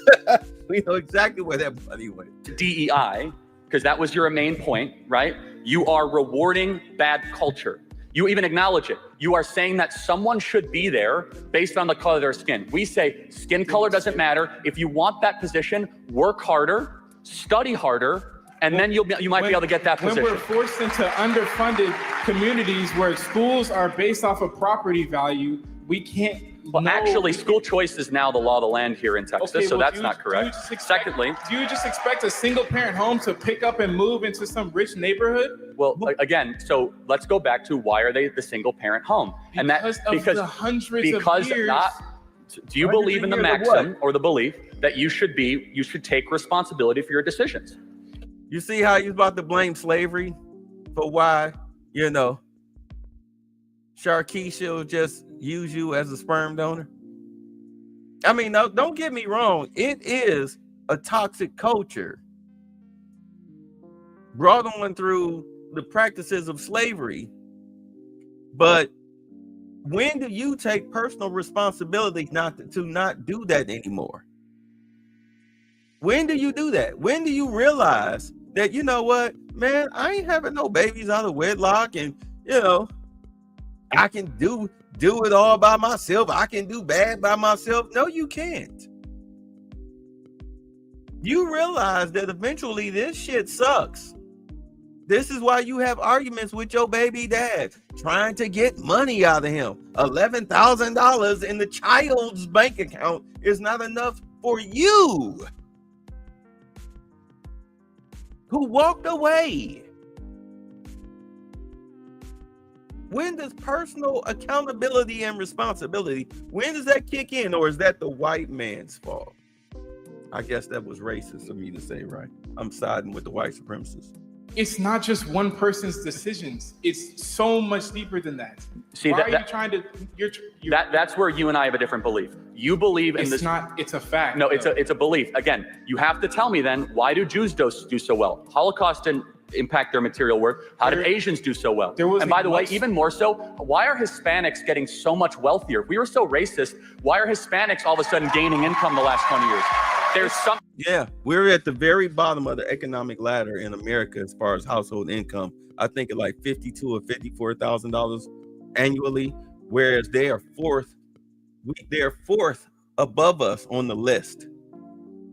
Fourth above us. No, they're one step ahead of us on the list. White people are fourth above us on the list, average white American, if I'm not mistaken. But that's because the reason why they outmatch us, even though a lot of them are here legally, is because they have dual income households, if not more. Maria and Jose live together. They raise their children together. That's the difference. There's something. A difference in culture. I don't know why y'all are clapping. Why are you clapping? Why are you It's clapping? a difference in culture. Did The you way, get that, cooked? the way that each culture is treated is so vastly different in America. But again, you have to tell me, other than bad looks at the grocery store, how else is your future, you as a man in America, not a black man, how is your future somehow restricted by racism? My natural hair is seen as unprofessional when I go into an office or workplace. We have the Crown Act, so no, it's not. Go. When I walk around in certain places, people just assume, like I've said earlier, the dirty looks. When people think you... It's called pattern recognition. All these YNs out here who look like you and that homeboy standing next to you on the left, when they see YNs, yeah, they're very apprehensive because all they see on the news, all they hear about when their friends are getting attacked, the little Ukrainian girl that got murdered on the train got attacked by an older instead of a YN, he's an ON, a middle-aged N. You know, but he was wearing the YN uniform. Yeah, pattern recognition. Even though you didn't do nothing, even I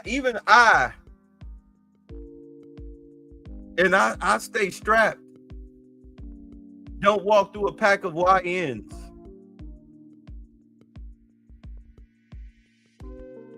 Standing around in skinny jeans and hoodies all over their heads looking shifty.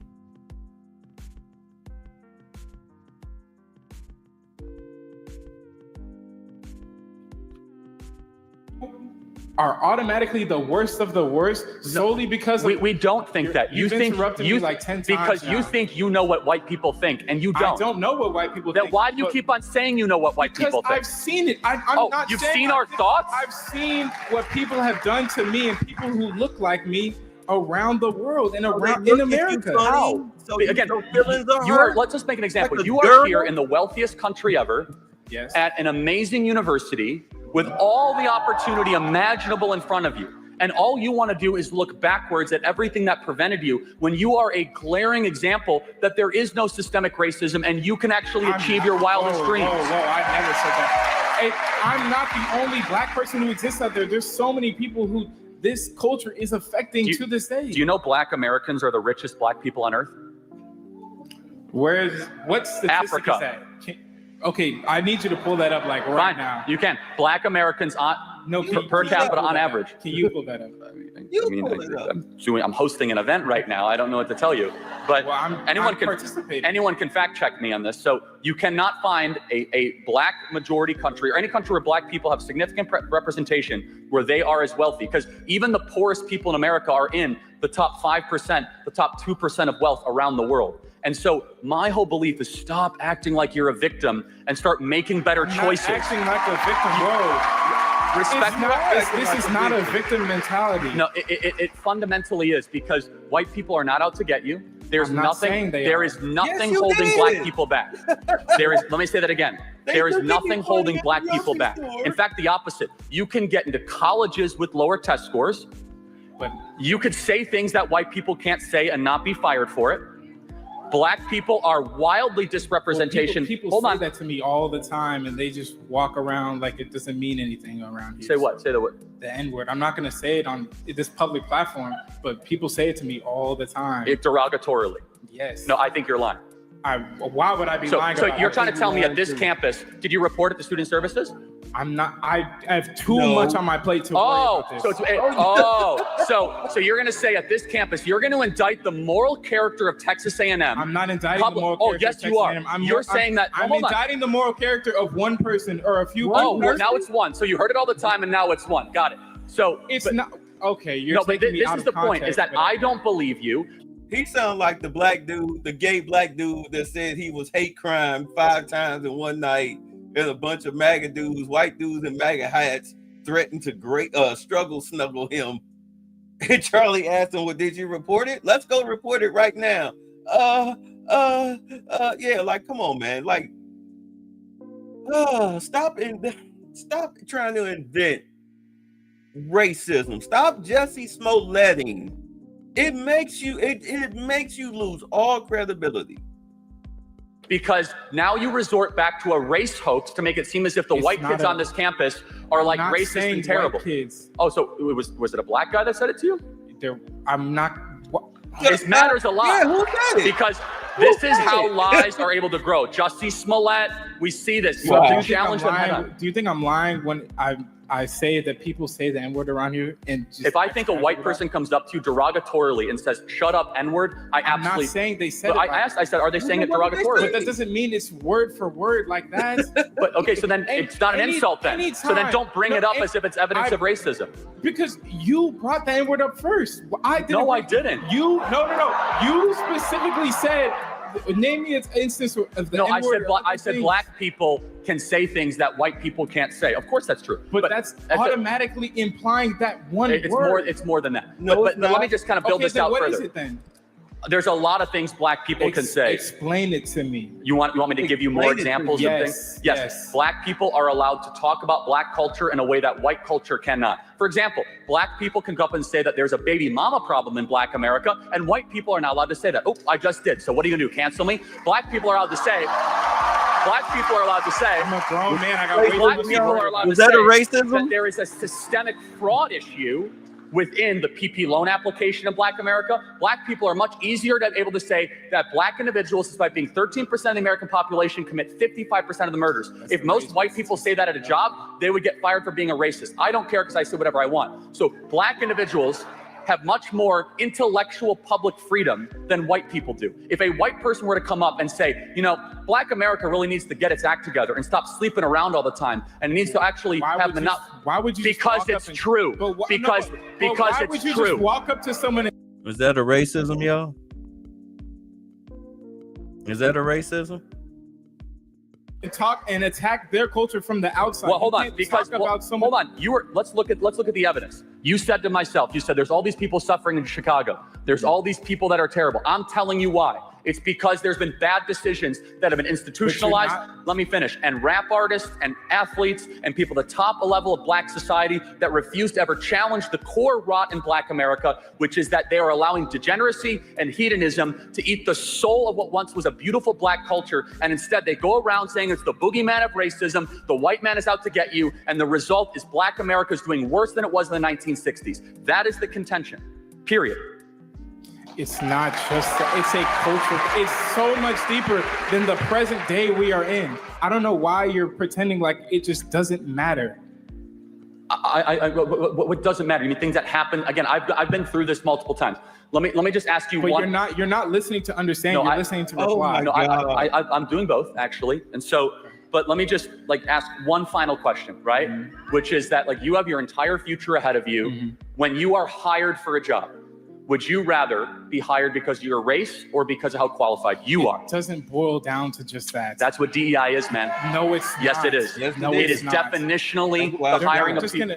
They're not just going to immediately see. You get extra points if you're black with DEI. That's how it works. Racial quotas elevate people based on the color of their skin. So do you think I got extra points to come here? I don't know. You probably did. I mean, y'all remember that was the whole thing with BlackRock. BlackRock was BlackRock was they have trillions of dollars in capital, in loaning capital. They were loaning money to companies, 99-year loans. 99-year loans.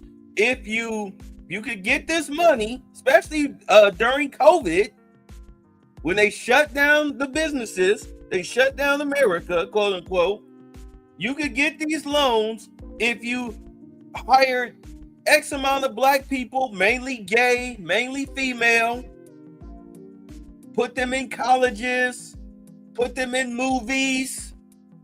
All right, this is why things got so out of whack. And people were taking loans from BlackRock, most especially Disney. That's why you got all that gay stuff in there and race swapping of characters and whatnot. And the more you did that, the more your I think they call it the GES score, the more that went up. So therefore, other companies, they would recommend, companies were working with other companies because of this score, this imaginary score, because, they were woke. The more woke you were, the more money they gave you, and the more you could interact with other companies and whatnot. But now that Trump came in and killed all of that,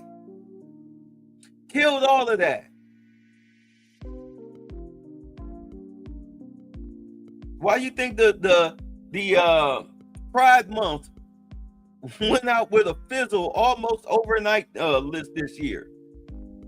All this crap with Target and Walmart. Yeah, they were like, good, we don't have to do this crap no more. We can stop borrowing money from a company that's going to charge us high interest rates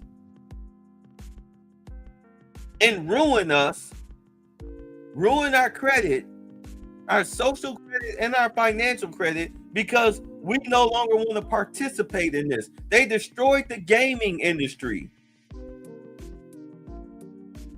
Video games are almost done because of DEI, BlackRock.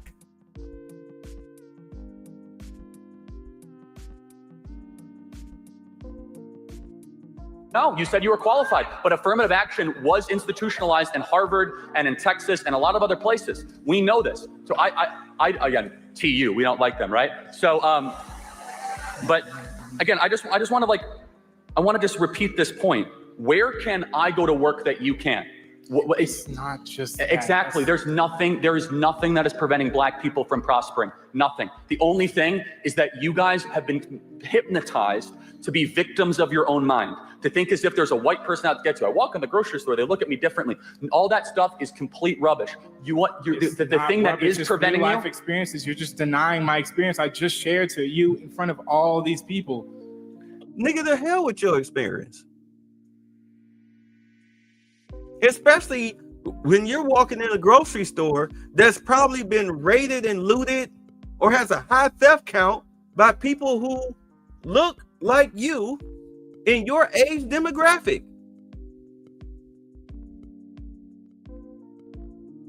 Near a college campus. And we all know a lot of these colleges like to put these colleges in poor areas. Spelman Morehouse, there used to be the projects these girls had to walk past the projects to get to Spelman. It was dangerous for them to do that during the daytime in packs. I would hate to have a job at the mall, have to catch the train to West End, and then got to walk past the ghetto with YNs and older hanging out on the steps trying to holler at 10 o'clock, 11 o'clock, 12 o'clock at night. They tore that stuff down. They tore it down. Ohio State, pretty much the same thing.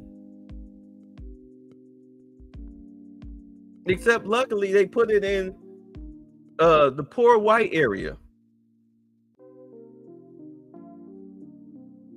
Children's Hospital, poor black area. They bought up all those houses. They completely tore down the ghetto. They refurbished the ghetto through gentrification in Columbus, Ohio. Simply because of Children's Hospital. Right on the corner of 18th and 13th is 18th and Alum Creek, I believe. No, 18th and Livingston. If not a little further up. So yeah. When people of your age demographic and your skin color, unfortunately, come into the stores and start 5-finger discounting, trust me, it's not just you. I get it. It's not just you.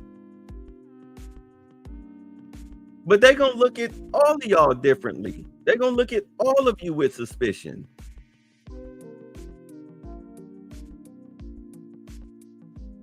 You call it racism, they call it pattern recognition. Why do you think there are no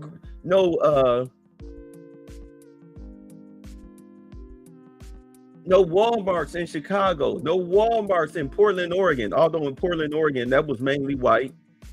They lost both Walmarts that the state had because of white theft. Chicago lost all their Walmarts because of black theft. There are plenty of businesses that are pulling up their stakes and leaving California because of black and Latino theft. In New York, a lot of black theft and Latino. Going back to Chicago, a lot of stores, grocery stores and whatnot, Walgreens and whatnot, leaving because of black and Latino theft. Baltimore, the same thing. Philadelphia, the same thing. Washington, D.C., the same thing.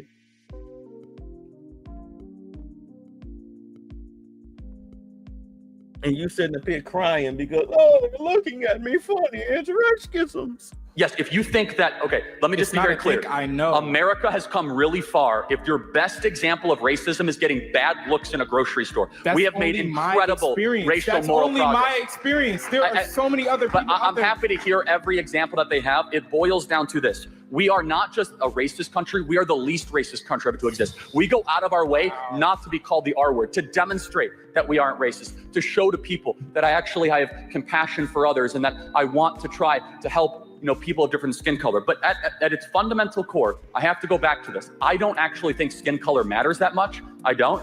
I want a country that aims towards MLK's dream of one based on content of character and one on competency. I think the hyper race obsession of this country is really bad. It's really bad for everybody involved, including Black America. And I would just ask you, what would you do to improve the material well-being of Black America? What is your solution? Education. Okay, we've spent trillions of dollars on education. It's not trillions. You need to fundamentally change the system of education because there's not enough funding. Teachers are not paid enough anywhere. Let's be honest. We need to seriously fix our education, especially when public school education comes from property taxes. When you're in a low income neighborhood, you're not going to get high income teachers. If you had to choose more money for education or more dads for Black kids, what would you say? That goes hand in hand. Education goes into I agree. Family That's planning. why if we get more dads into homes, it starts solving the problem. No, education is what solves the problem. Well, hold on. But again, if you're just educating and there's not a dad at home reinforcing it, we've seen this play out. We see this in Chicago. In Baltimore, we've spent hundreds of billions of dollars in Baltimore, Chicago, Detroit. We have entire classes of kids that can't read at grade level. We have incredible examples of this. And it goes back to this. If you want to have a privileged life in America, very simple. Start acting a certain way. What do you mean act a certain way? Get married to one person and stay married to that person and don't abandon them, of which 75% of Black men do. So, okay, we have 2 Black men right here. By that statistics, one of us is not going to get married to one woman. So, okay, I hope you guys defy the odds. Okay, so were you raised by two parent Yes, household? I was. Okay, good, and that's why you are probably here, because that elevates my argument. But the reason why they are here is because of the education they received. Both my parents got their bachelors at college. I'm not discounting education, but I'm saying the parental family nuclear unit is fundamental. It solves everything, and it's not just a hypothesis.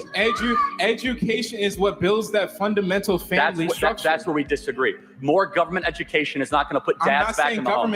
I'm saying just education in general. Like this dude. See, this is what happens. Even though he grew up in a two-parent household, educated parents at a college, he still has a female's mentality because he probably doing a gender studies, African American, you know.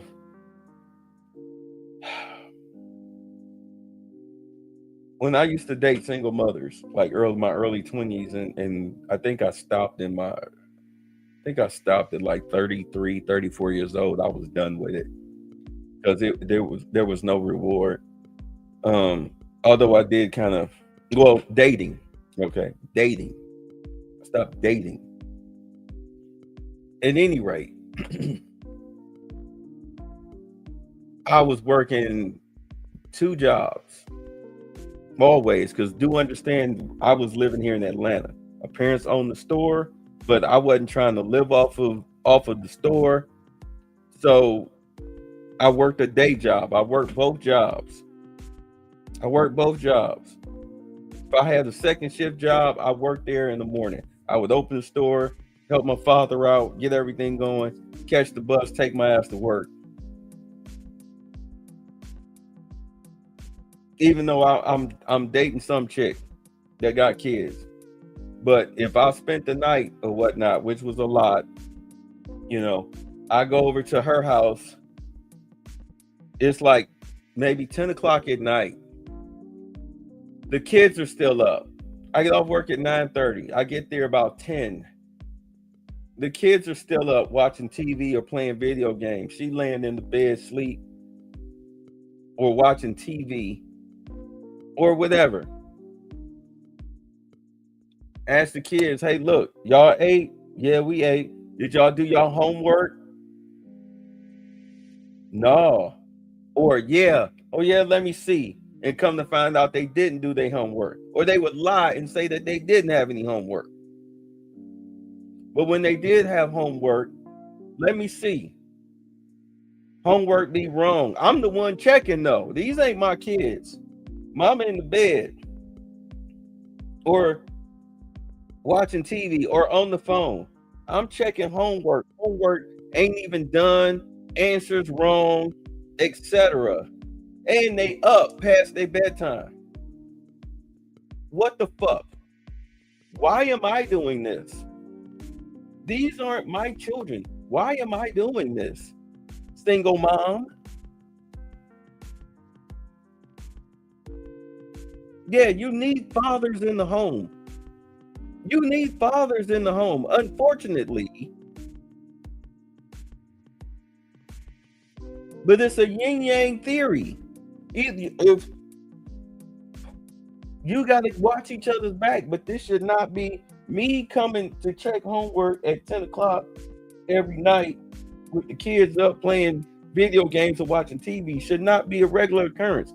I can't even begin to tell you, hey, why the kids up? Don't they got school in the morning? Huh? And they not even sleep. Just laying there.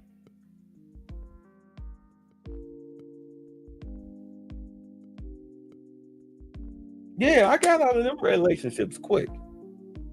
I couldn't do it. Again, go. New York spends 4 times as much on education than Idaho. It's not a spending thing, and we'll just end with this. Our belief system is that you come down to the most foundational family unit, and when that breaks down so severely, don't be shocked if that group, when it acts that way, stays in poverty over a longer period of time. Asians are incredibly loyally married. It's one of the reasons why Asian Americans do so well in this country. Hispanics do very well. White Americans increasingly are not doing as well. They also came here by choice too. Oh boy, here we go. My ancestors did not come here by choice. What does that have to do so with don't have to go again, too far into going that. to school? we don't have to go into that. I want to get to this question. household. Again, you should be kissing the ground because you're right. You didn't come here by choice. But Why are the you other, telling me to? hold on, I'm telling you right now, you should be kissing the ground with gratitude because you're right. You are not in Africa, and you should be thankful you're not in Africa, that you're in the United States of America. That's my end of contention. Thank you very much. Was that a racism, y'all? Was that a racism? Because I mean, we've seen how those African school systems look. I mean, those people break their neck to come here to America for a better way of life, a better education, and everything. Shall we do one more? Shall we do some more? Or are y'all done with the racism? We can do another. Let's do another. All right. Let's do another.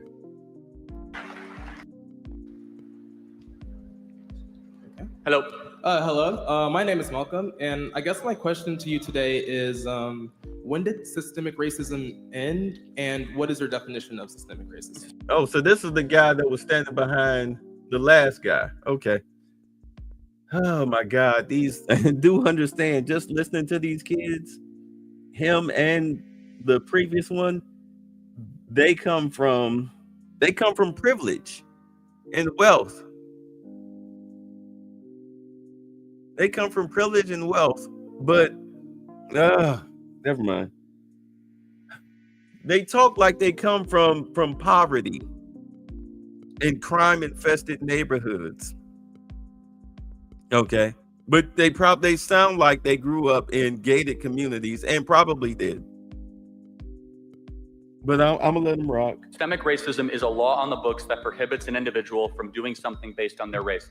It largely ended with the Equal Rights Amendment and the Civil Rights Act in the 1960s. Okay, and so do you think that it just ended right then and there, and there's no lingering effects of that could, kind of explain some of the disparities we see today? If the hypothesis of lingering intergenerational 60-plus-year effects are true, then you must tell me how Jews have done so materially well post-Holocaust, despite everything being taken from them.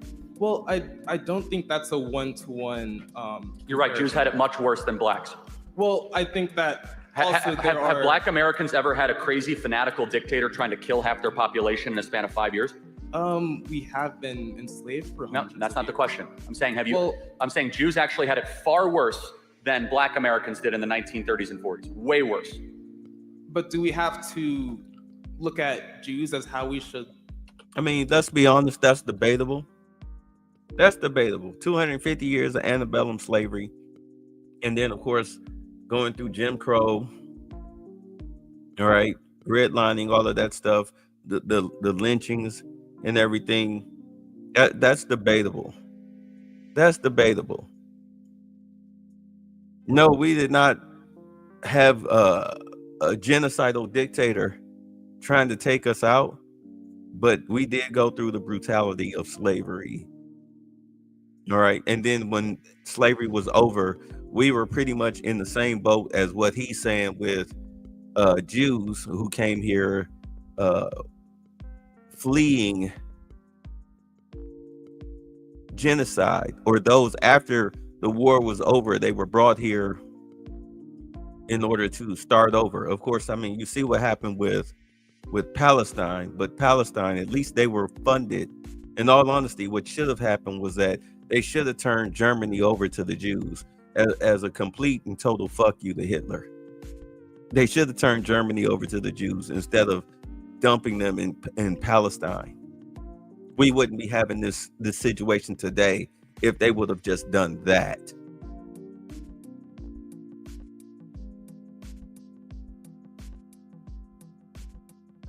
But one of the biggest differences, we did go to school, though. Let's be honest.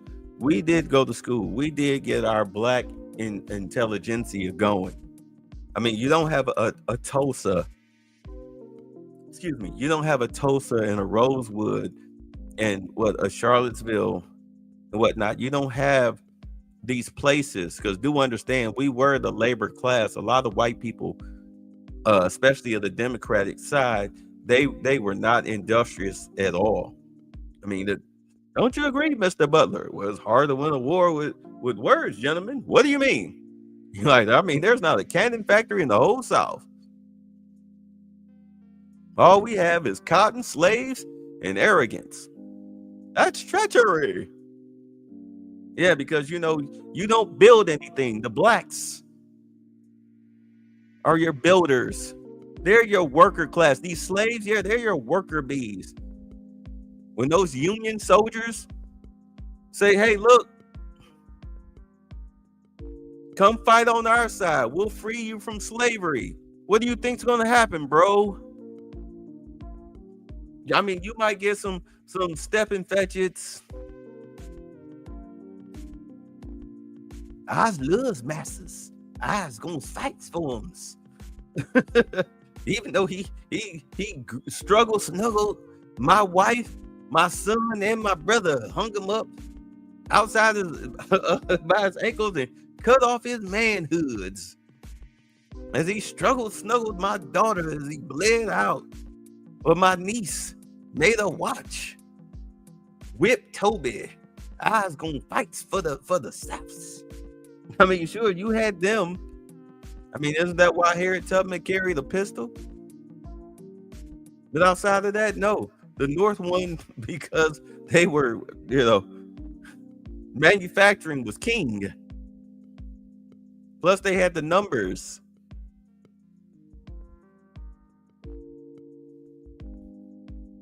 Like black people should. No, I'm saying you have to prove the argument that it applies to other groups. So your argument is that things pass down through generations, right? That there's aftershocks, there's a ripple effect. We discount that as very minimal at best. So you have to show me another minority group that has suffered that it held them back. So for black people to have, or for the 60 plus, you know, like disparity to be true, you have to see that in another group. Well, yeah, because then it's a rule, right? So the rule should apply to other groups that had other types of suffering. But the way black people are treated in America isn't the same as any other group. Well, I mean, Asians were put in internment camps actually in the 1930s and 40s. Well, yeah, they Again, were. and Jews came with no money in the 40s or 50s after. And that hurt their communities. Right, but then they were able to overcome it. So how is it that Asians are super wealthy now? They were put in internment camps and then let out of camps. Yeah, but there were 2 or 3 years, some Asians and Chinese and Japanese were in internment camps with no ability to own property, run business. I mean, it was terrible. Every group has gone through some period or form of suffering. And let me ask you a question. Do you think that the material bad status of Black America right now has anything to do with decisions that Black Americans have made? I think that while it may have, that might be part of the reason, I think that there has been a push for Black Americans to make that choice. I don't understand. I would say, like, what he's trying to say, Charlie, is that because of integration and civil rights movement, integration, the trade-off was we'll let you in our stores. We'll stop disrespecting you. Keep in mind, talking about Democrats. We'll let you in our stores. We'll end segregation. But the trap was the Gloria Steinem mentality. They captured the mentality of women folk, the weakest link, as far as, you know, that's not a child, but the weakest link of black community, of Black society, is the female. They got tired of working in Sally's kitchen. All right. They got tired of bussing tables and everything. They got tired of working. They want to go back. Look, you go working in Sally's kitchen 6 days a week, 7 days a week or whatever. You get to see her sitting on her ass. Got you raising her kids or whatnot. Yeah, eventually you want to sit on your ass and get high and drunk and let your kids run wild. So with the Home Act, welfare opening up to Black society, with the trap that a man cannot be in the home, a working age male cannot be in this home if you're going to take this welfare. Oh, they flock to it in droves. I mean, it's a hustle that has been destroyed now, thanks to Trump. You know, that racist white man. giving you that tough love. Yeah, that hustle is over with. Yeah, you want to know what happened to Black wealth? That's what happened to Black wealth. It also helped destroy Black intelligentsia.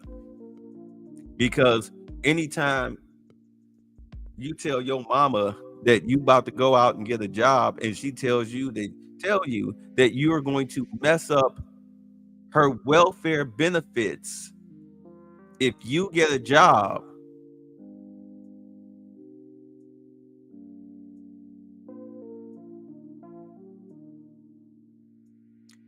if the government felt that, and this is what they did back in the 80s, if they felt that giving scholarships to C student Black females in order to deplete the welfare rolls, they thought that was a good idea. So they gave them these scholarships, and come to find out, of course, a lot of these girls were poorly educated because mama's not checking the homework. Mama's not making sure that collectively, mama's not making sure that she's on top of her grades and can read, write, and count. At least at what? They set the bar at an 8th grade level. But if you're going to college, you need to be able to do that at a college level. This is why they have pre-college courses in high schools. It prepares you. So that way, when you walk through those doors on day one, you're not overwhelmed. Like, oh my God, this is over my head. What do they say? Qualum physics. What? What's qualum biscuits? They're like some biscuits? What is that, a food item?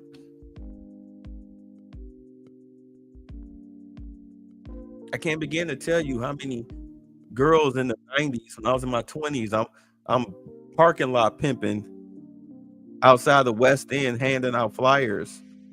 Yeah, what's up? What's your name, cutie? Oh yeah, you in Spelman? What you taking? Oh, you going to school for engineering? Oh, okay, cool. Get up with them a couple months later or whatnot. After holiday break. Oh yeah, what's up? You back? Yeah, what's up? What's up? How's your studies going? Oh, you switched your major to what? Psychology, liberal arts, female studies, African American studies, because you're not smart enough to be a lawyer or a doctor or an engineer with your C student high school average.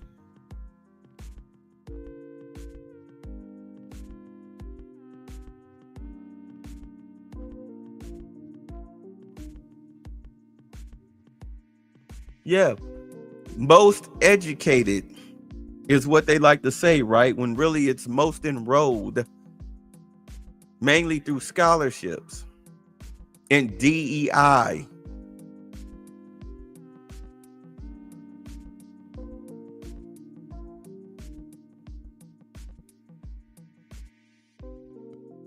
Registering all of these single proprietor businesses, single owner businesses. I'm an entrepreneur. Meanwhile, you out here selling cooch through your Instagram.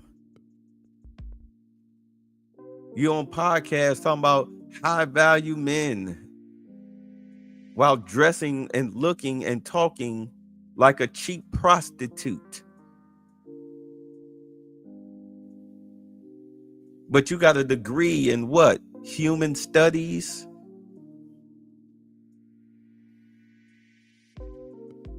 And it's not just black women, but this is the center of the conversation. You don't see anybody out here with a degree worth some money sitting up here on a podcast talking crazy. I mean, there's an exception. You got the fake Dr. Brian or whatever, and then the one that's the side chick that Abbott Preach is getting cease and desist letters from. You know, they hustlers. but they're prostitutes just the same.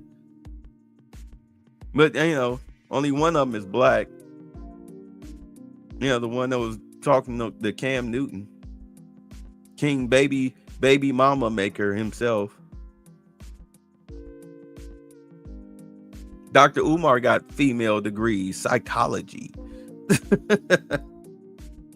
And just as emotional as an unstable, ghetto, ratchet female. Lord help me. Lord help me. Lord help me. Take the war on drugs, for example. I would think that is a way that black and white people were using, drugs at similar rates, but black people were punished for it more severely and given longer sentences. Okay, none of that is correct, but that's fine. Well, so it is. It's based on income, not based on race. But again, those are pretty much the same thing. I always find the war on drugs argument so laughable. You don't want to go to jail for doing cocaine, don't do cocaine. Like, I don't understand the argument. Like, it's not that hard. It's not complex stuff, right? It's as if so the argument is that a bunch of black people were doing cocaine and they caught us and we're the problem. Well, they were given longer sentences than white people. Again, even though white people did the same drugs at the same hotly rate. And highly debated, but it still is. It's not. Well, again, I've heard it from a lot of sources. If you distill it down based on the quality of attorney they had, based on their income level, it just so happens a lot of black Americans had a lower income level. Well, why is that though? And I think there's a reason that's the case. And just so and we're I think clear, that's a systemic reason. Hold on. Just so we're clear, because this kid was not alive during the crack era. I was a teenager, like between 15 and 17 during the crack epidemic. It wasn't a lot of teenagers on crack. It was a lot of adults, adults that used to be hippies that smoked a lot of weed and dropped acid and all that stuff back during the 60s. Keep in mind, the crack epidemic was in the 80s, the mid to late 80s. So the people that were strung out on crack were people who were like teenagers or young adults in the 60s, late 70s, mid 70s, 60s, 70s. And then they had children. And you know who sold these adults their crack? Yeah, they're proverbial children. That's who sold them the crack. Which, of course, we all know was brought into black communities through the military, Oliver North or whatnot. We all know that. I mean, they gave this dude a medal. They gave Ali North a medal for using drug sales to sell arms and whatnot. I mean, they gave him a medal for criminal activity that destroyed black communities across America. What do you think all that super predator talk and the crime bill in the 90s, what do you think that was born out of? What do you think that was born out of? It's born out of the crack era. That's how the crack epidemic came to an end. 3 strikes law. Kamala Harris with the convict leasing and whatnot. What do you think all that was born out of? Just want to throw some clarity on that. War on Drugs was insanely popular with black leaders back in the 1980s because black communities were actually being ravaged by drugs. There's a reason why we launched it. Well, why were they were put in there in the first place? So the government put a bunch of cocaine in the inner city? Into the inner cities. That's true. No.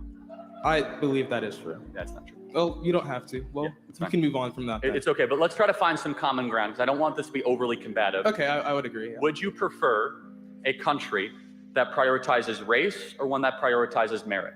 Tired of government-run, overpriced healthcare plans? It's time to take control. Ease is a health plan for hardworking Americans, small businesses, and entrepreneurs. You get lower premiums, flexible options, and Cuban. Why some races are seen as less meritorious than others. Okay, so again, just to go back to it, I can give you another example. Cubans came here with nothing. Any Cubans in the audience? Nothing, right? Nothing, right? Am I right? Nothing. Because of Castro. Like the poorest people ever to come to America would be Cubans. They're incredibly wealthy per capita now. How does it keep on happening with every other group, but Black America is like seemingly always held back? Well, I think you also have to look at there are. Well, one, the Cubans stick together, and two, narco organizations. But you know, are Cubans who move here with wealth. It's the ones who are rich enough to move. At least a lot of them are. And I think that even the ones who do come here, you know, with nothing, which a lot do. But you have to, so in order for your hypothesis to be true, it needs to bear out with one other group. So there have been, what? Wait, what do you think my hypothesis is? Your hypothesis is one of intergenerational struggle, that what has happened 60 years ago has direct impact to the material well-being of what happens today. We reject that premise. You don't think that history affects the president? Not nearly as much as you think it does, actually. Well, we believe that you are most importantly a consequence of your agency and your actions. Most importantly. And yes, there are historical implications that impact you. Of course they do. But to just say something that happened not in your lifetime and not even in all of your dad's lifetime. Well, it happened in my grandmother's lifetime, though. Right. And it affected how my dad grew up, and it affected how, you know, what he had to do to get where he is, and for me to do what I did to get here. Okay, but you got to break that down though. Well, do you want me to explain like my whole family's history of how we? Not necessarily, no. But at some point you have to say, despite all the bad stuff happening to us, we still could have made good choices and we would have flourished. You have to break the generational curse. And I think that you should also help people make good choices, because I don't see why we shouldn't. No, we should help people make good choices. Okay. Do you know why? That's why we should get rid of DEI, which actually elevates and rewards people that have not necessarily worked as hard. DEI just means diversity, equity. No, it means didn't earn it. But yeah, that's fine. It doesn't. I know. Well, why would you say that then? You know. Well, because the essence of DEI means didn't earn it. No, it doesn't. Yes, it does. Diversity, equity, and inclusion. And I will explain what's wrong with. Oh my God. What's so evil about that word that you don't like it? Okay, well, in practice, not the word itself, this is a forced corporate program or college program, however you want to put it, that is putting people in positions that have less. I went with this previous guy. It's very simple.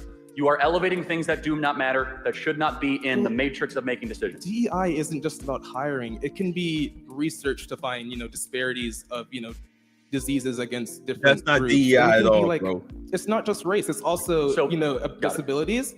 It's also veterans. That's a group of people that we include here at Texas. So I want to get to the next question, but here's my plea to you and to all of Black America, which is this. You could pick the Salvadorians, the Mexicans, the Iranians, Persians, the Syrians, the Lebanese. You could pick any country. The ones that have succeeded reject the attitude that you and the prior guy have said. What do you think my attitude is? Again, your attitude is very clear. You are prioritizing the past and de-emphasizing agency in the immediate. I am saying that the past should but all these have groups, an effect on what we do all now. These other. But at what point do you as a person take personal responsibility for the things that you do and that affect you, and not blame other people, mainly white, for your failures and shortcomings? At what point do you do that? At what point do you say, you know what? I mean, after all, you are a college student. At what point do you say, you know what? I need to hit the books. Because if your teacher gives you a failing grade, you're going to blame the teacher. Oh, he a white man. He just don't like me. He racist. That's why I got a D- on this term paper that I didn't write until the night before.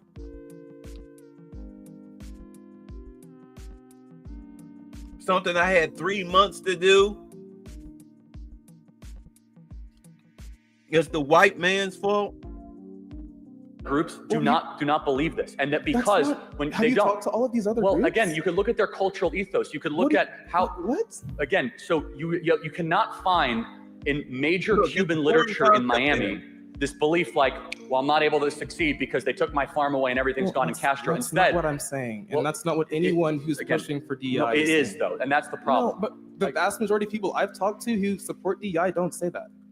Okay, they might not say it, but again, in practice, but I'm They saying don't practice it either. in Black America, it is a dominant worldview, irrefutably, that focuses on past injustices and not future prosperity. Can we agree on that? Well, okay, can you say that again?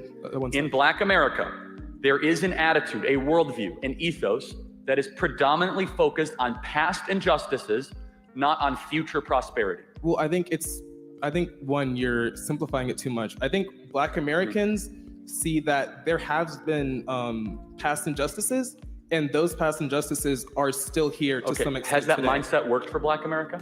Well, what do you mean? I mean, it worked for MLK. I mean, it worked for him. Actually, MLK actually had the exact opposite. MLK would be marching in the streets against DEI, actually. No, he would not be. Well, Yes, he said, would. I don't care about color. I care about content of character.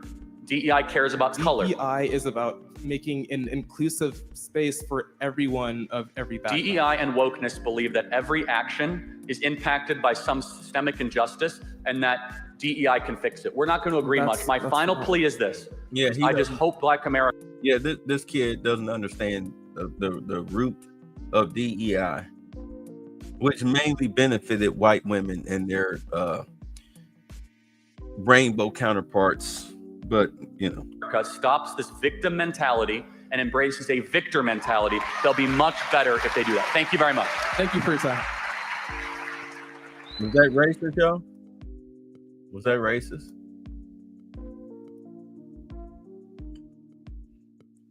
Yeah, there was a report on that. Blood Boiler said, wait a minute. Don't female teachers give female students better grades than male students? Wasn't there a report on that? Yeah, because they actually spend more time with their female students. We know that. We know that. Y'all want to do one more? What we got here? Oh, this is a good one. All right, you seem pretty educated on foreign and domestic This will be the policies. last one. I'll try not to. I think. You seem pretty educated on foreign and domestic No, I got policies. okay. I got What's one your take more. on rectifying the homeless crisis in LA? As far as it goes with Karen Bass and Governor Newsom coming from, San Francisco and such, what can we do moving forward? Is DEI the next way to fix these programs, No. allocating these funds, figuring out what the council members are doing? Where should we go with this? What's the next step for Californians and locals? It's very simple. When Xi Jinping visited San Francisco, all the streets were cleaned up and it looked like Singapore and there were no more homeless. We can solve the homelessness problem overnight. That's correct. If we choose to do it. But your leaders are choosing not to clean up the streets. It takes the will. Every homeless person should be given a place in a shelter, should be given 3 meals a day. They should be given a shower, but they should never be given license to stay on the streets. The streets are not their home. You clean up the streets and you give them the help they need. Period. End of story. Another big YouTuber, Channel 5, Brandon Cunningham, does a lot of hit pieces on San Francisco's homelessness crisis and how bad the issue is. There's a lot of programs that don't work because it's enforced by the city. They hand out needles, they hand out kits. Correct. So what can you do to stop that? That's obviously Stop for the electing harm. Democrats. Yeah. So this local election, right? For the local election, a lot of people didn't turn out for the election. How can we increase the voter turnout to change those? I mean, it's as insofar that people want to keep on living in this hellscape, then you will. Yeah. But you do not have to have the homelessness problem. You do not have to have the crime problem. It is a casualty of choice. It is a choice to have the streets the way they are. And as long as people don't show up, I guess they don't care enough. And we had a conversation earlier, one by make one. it quick because I don't like to do repeats. But Well, absolutely. I'm talking about a different topic this time. You made some interesting points. You made some interesting points about the crime statistics in the African American community. You think crime and poverty are intrinsically linked? Not always, but they could be directionally close to each other. For example, poor Asians are not necessarily more likely to commit crimes than a poor Black person.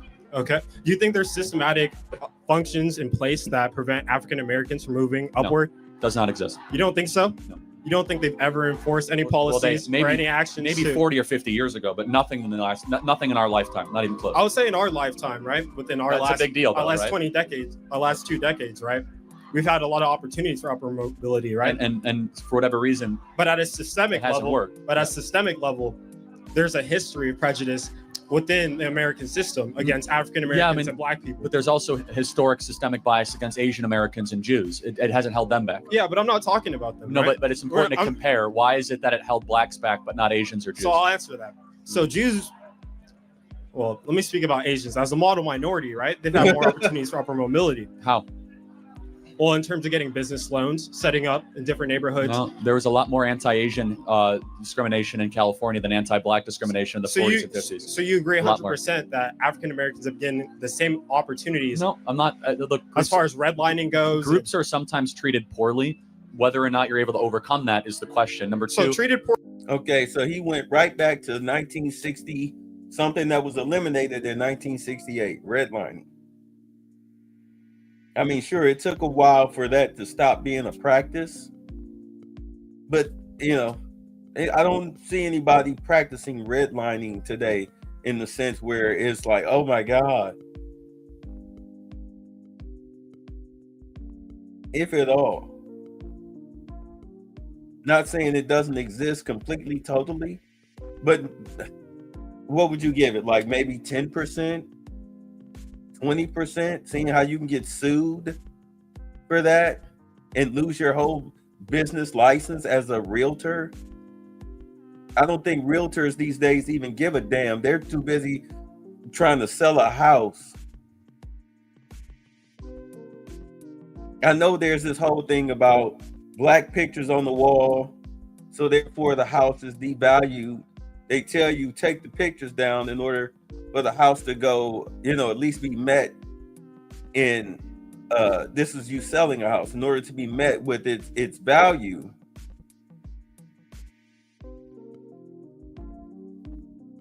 Because a lot of people, they see based on experience, and we've all seen these eviction videos or whatnot that we were going through last year. A lot of the Black tenants destroy the property. I mean, it's sad. It shouldn't happen, but that's what it is. That's what it is. They feel you're going, once they buy the house, they feel that you're going to destroy the property or that you're selling the house because it might be in foreclosure or whatnot. So they just sit and wait to see if it actually goes into foreclosure and if they can get it at auction.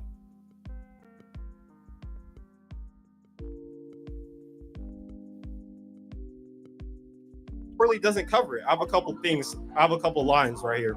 60 years ago, the world of nutrition value, the 12 women's alone, or call 888-310-0000 or place an order at immuno150.com. So treated poorly doesn't cover it. I have a couple things. I have a couple lines right here. So we have the Tulsa massacre of 1921, right? Oh God. Yeah, where African Americans established well, they established a Black Wall Street, right? And I was taking that. We have the Black Panthers. Why haven't we established one since? It's been over 100-something years ago. Why haven't we established another one since? In San Francisco. How does that impact you? I'm saying there's a history. I'm trying to establish a link here. No, but I think, again, that you're trained to do this in the college. It has no bearing on whether or not you can make good decisions or not. Well, right? College has no impetus on my thinking. This is no, organic. I know, but I reject the whole premise. You are not a creature or a victim of what happened 104 years ago. You're your own being with your own agency, your own ability to make decisions of right. And I agree to not subscribing to a victim mentality and taking accountability for your actions. I don't think any of that plays into your current status. You don't think so at all? No. Can you list more reasons as to why? Yeah, the number one problem with Black America is the fact that dads are not around. Not the fact that and that's enforced by the government. No, it's not. Different. I would say on an individual basis, there's different programs that two out of. Let's just be honest. It's not enforced by the government. It's enforced by Black women. Fatherless homes is not enforced by the government. It's enforced by Black women. The government doesn't force you to take welfare, Section 8, and food stamps. You choose to do that. A lot of these girls get pregnant 16, 17, 18 years old to get out of mama's house.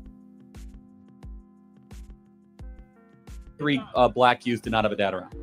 Yeah, there's a crack epidemic. CIA moved crack into the hood. We went into different hoods in Los Angeles community. Yeah, but you have to still choose to do drugs.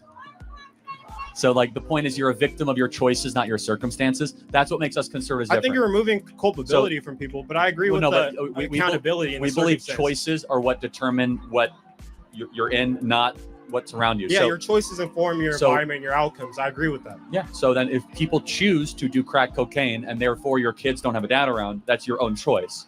If you choose to commit crimes and you're in prison, that's your own choice. Yeah, but no other community has had this problem. Why is Black America have this problem? I think there's a direct link between the prison industrial complex and incarceration. Well, but how does one get to prison? And the profiling African Americans. Well, hold on. But first of all, it's not a profiling when it comes to that. Blacks are far more likely to commit crimes than any other group associated. It's like 3 to 4 times more likely. It's not even close.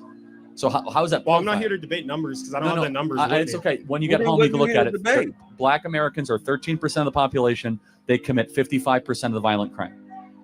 A statistic I've heard before. Right. And I don't have the numbers. It's fine. You could independently fact check it later. I don't anticipate you got a smartphone in your hand, bro. Use it. You to have it off the top of your head. But why is that? This is the college thing. I don't have a direct answer. I know. That's what I want you to think about it. And I'm not going to put you on the spot. Here's our answer.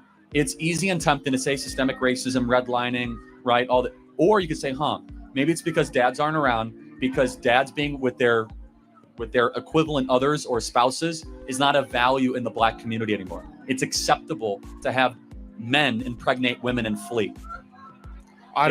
It's not a cultural expectation. I think our cultural expectation is for African Americans to stand with their families and increase, because there's a lot of evidence that shows when 2 parents are present in a household, they have a higher chance of their children succeeding. I agree. Then why does that happen? So why don't Black dads stay around? I think that's a progression in our community. I mean, we've already covered this, but I think that's a progression. But why is I'm saying that the result, the reason that we're here, at least the question, is there's a lot of factors that led us to this point. I don't but it's a decision that a Black man can make. He's impregnated a woman, so he's not in jail, so he's like a free citizen. Why not stay with that woman and start a family?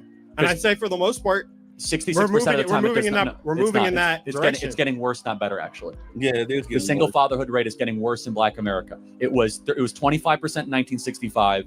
It was 50% in 1980. It's 75% in certain cities now. It's beyond comprehension. It's like the worst of the industrialized world. And there's only one explanation. It's that it's not a cultural value in Black America right now. I think we have to disagree. I think it is a cultural value moving forward. And I think it has been a cultural value. And I think post-civil rights movements, especially during the civil rights movement, that was a major impetus. That was a major focus of the Black community. And that's how we got through that movement. You know, Black America, structure in that family Black America's actually gotten poorer since the Civil Rights Act? Well, yes, I understand that. I don't have an answer for that. You don't have, okay. He don't have an answer for that. But we all know that the reason why we've gotten poor is because the Black man and woman are no longer together. Single parent homes, single family homes do not generate wealth. There's no dual income. So therefore, there's no saving of money. With no saving of money, then there's no startup business. Honey, let's open up a butcher shop. You want to open up a flower shop. You want to do hair. I want to do a mechanic shop. We both working together, 2 dual incomes. We got the money. The credit is good. Let's get a business loan or save up enough money to buy a place outright. Maybe take over somebody's shop. Maybe go into partnership with your friend Shanice, the social worker with the husband or whatever. Yeah, let's do that. When the business is struggling, it's fine. We got enough savings and I got a paycheck. I can sustain us until you start turning at least a profit well enough so we don't have to do that anymore. And of course, we all know what happens when the woman starts making more money than the man. Suddenly the man becomes obsolete. Just like the business It's no difference than the welfare check. If I can pay the bills by myself, I don't need you. If I can feed, clothe, and house myself without you, then I don't need you. You know, this is why Dr. Umar called females domestic prisoners. You called your live-in girlfriend or wife a domestic prisoner because he feels, in cases, a lot of cases, once she feels that she can do it without you, she will. In most cases. This young brother, you know, again, gender studies degree, African American degree, victim degree. Okay, think about it. And I'm not saying it's one or the other, but the Civil Rights Act is revered as this amazing thing. But Black America is actually poorer, more likely to commit crimes, in more poverty than it was before the Civil Rights Act. There's a lot of explanations. Thomas Sowell's written entire books about this. And I've read on Thomas Sowell. Good, and I want you to Then keep reading Thomas Sowell. why didn't you He'll know? push your boundaries, and he's phenomenal. Here's our belief system. The most important thing is dads in the home.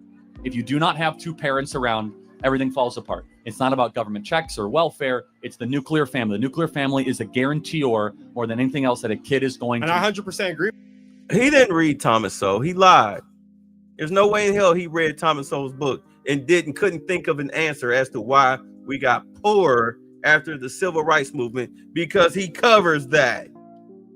What'd you do? Skip the chapter? The most crucial chapter you should have read? And then you get up here and ask Charlie, you call yourself challenging him, and then you bonk that Microsoft Windows, you know, when it jams on you, bonk. You just bonk. And then double, triple down on it. Like you were right about something that you didn't have the answer to. Right. So we have to figure out then, it's a riddle. I think I know the answer. Why so many Black youth do not have dads around. I personally think the answer is more convoluted than that. I think it's a bit muddled. I think going forward, there's going to be an upward progression in that area. Didn't read the I have book. to look at the numbers, and I'll come back to you with some better statistics. No worries. Thank you very much. Thanks for your good read the book. He lied. He didn't question. read Thank the you very much. book. Did you know that over 85% of grass-fed beef in stores is imported? Thanks to a loophole, foreign meat can be labeled product of the USA just because it's support America. Go to goodranchers.com, American meat delivered. Yes, ma'am. How are you? That's my time. Hello, I'm good, and you? My name's Layla, and I've recently watched 3 videos of yours: Best Top 10 Charlie Kirk Debate Moments of 2024, Students Enraged that I Say College is a Scam, and 10 Unforgettable Charlie Kirk Debates that Shook 2024. And I picked 3 different topics that I think are important to me, which comes down to immigration, affirmative action, and DEI, and college is a scam. But the one I want to talk to you about the most is affirmative action and DEI. Oh my God. In these videos, you have... These people keep asking. They keep wanting to debate the same topic over and over again, asking the same questions because they think they're going to stump him on it. But if you're watching his videos, I mean, how many times we've watched 5 videos, right? In every single video, the black person brought up DEI, and he kept giving them the same answer. What makes you think that you're going to ask him a question where the answer is going to change? This is the difference between my truth and the truth. I'm going to tell you the truth, not my truth. But you're going to ask me a question based on your truth. And then when I tell you the truth, you're going to be butthurt.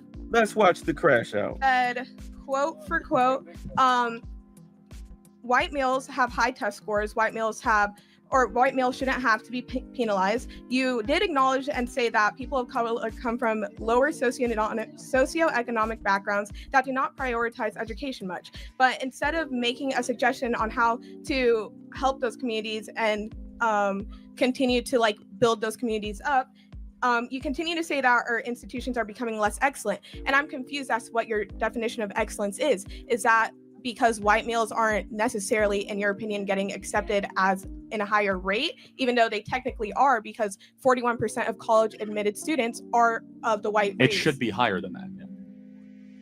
Based on what? Where are you getting the statistic? I just want to understand. It's a good question. The Supreme Court did a whole case on this, and it ruled against affirmative action. And we saw the books of Harvard. So I don't want to cut you off. May I know so like for future reference, so I can understand where you're coming from and get more context, could I know the Supreme Court case? Yeah. So it the name 2.5 years ago. I think it was something out of California. Someone look it up. You could use Grok or ChatGPT. If somebody could please look that up for me. Thank you. So we saw the data out of Harvard. Okay, it happens. Harvard was the test case, and effectively approximating, but a white male had to get about a 30% higher test score to even be considered than an equivalent black student. And when was this? Over 30 years. Yeah, I think so. Yeah, I think so. So basically for a black student, they could do 30% worse on their standardized scores than an equivalent white student. And you don't think that has any outside factors to do with it? Well, that's not the point. The point is whether or not. But how is that not the point? Because I don't believe we should accommodate based on outside factors. You do. Well, I do, because I believe in progression. And I feel like you have stated in multiple of your videos, which I do have a quote. No, fair enough. I'm just making sure we understand we disagree. I don't think we should change the rules of the game to accommodate. What were the rules of the game? Well, the rules of the game are that you should be treated fairly and equally, right? For sure. That's an American principle. And I agree with that completely. Got it. So therefore, a white male should not be treated differently than a black male. But when you come from a different... Doesn't matter. But the equal treatment or not. It's not whether or not you were said mean things when you grew up or whether your dad was a gangbanger. Doesn't matter. Well, I'm not saying that's not the outside factors I'm talking about. It doesn't matter what the outside factors are. But can I explain where I'm coming from? But understand, I'm going to finish and I'll let you talk. Okay, of Equal course. treatment is regardless of any sort of sob story you could put on before it. Equal treatment. Test score, test score. Yeah, because, I mean, I'll say it. I'm gonna let him cook. I'm gonna let her cook. Hostage. I mean, look. Why in the fuck would I elevate you when you're not qualified for the elevation? We've all worked a job where the supervisor was a dumbass. Yes? The boss was a dumbass. Somebody else's boss was a dumbass. They got there through nepotism or they friends with the GM or something like that, and they're incompetent as hell. I went through that so much working in the hotel industry. You know how many sons and nephews and cousins, friend of the son, former football player at Ohio State. You know how many of them people walked through that door and threw our whole threw the operations out of whack because of nepotism, incompetence, and yes, we're talking about white males.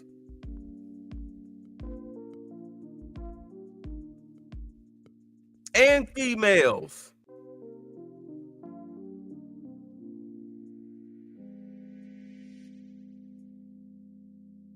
Nobody should get preferential treatment. Nobody. White, black, Indian, Asian, Canadian, East Orange, polka dotian. Nobody should get it. If you don't know how to do the goddamn job, I don't care who you know, you're not getting it. That's why if you own a business, start the kid off and go sweep the floor. Start at the bottom. Learn the business. Grow into the business. Yeah, here, let me send you to business school or whatever. Let me train you how to do this job.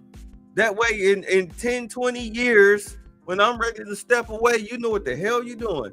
I had a co-worker, name was Frank. I'll never forget Frank. Asian kid from China. His father owned 2 hotels. He was ready to step away. Frank was the 3rd child.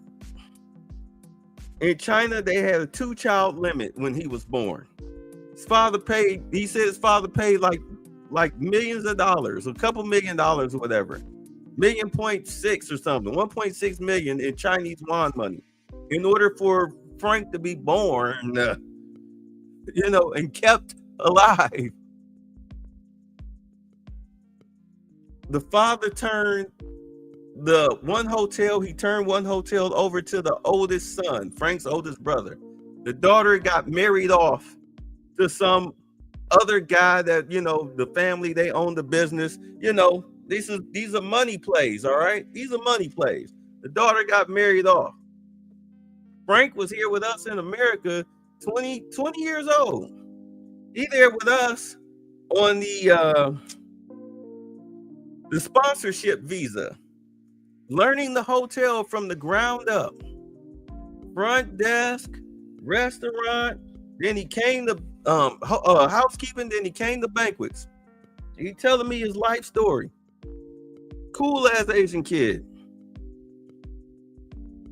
And he's telling me this was like before he was about to go back home for summer break because school was out. So his sponsorship was up. And he's telling me, yeah, I'm gonna travel the world, blase, blase. But I don't want to take over the hotel.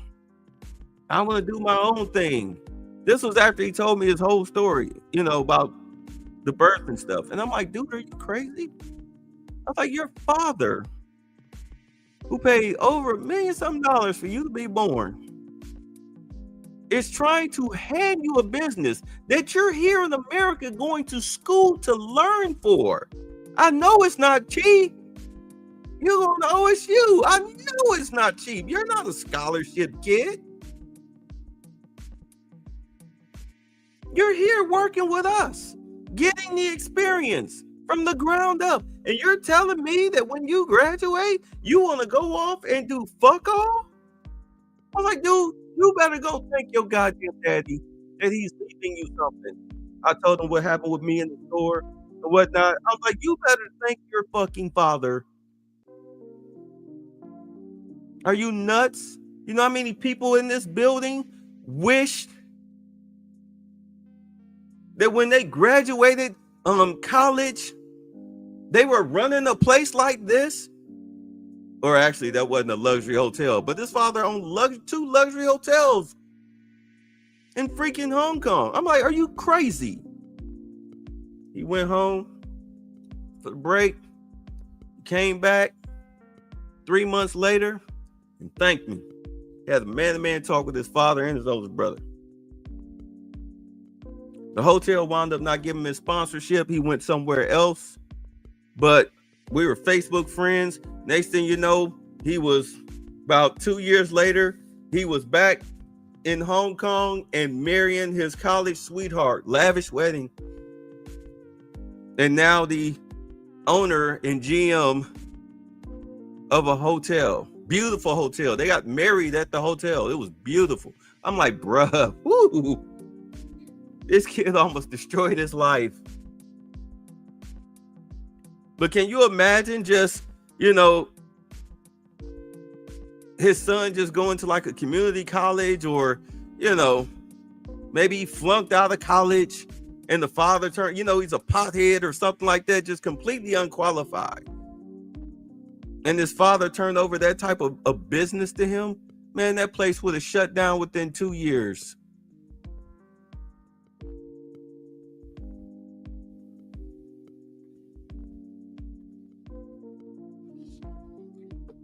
No, you cannot give unqualified people positions of power and status. They'll fuck it up. Hard work is its own reward.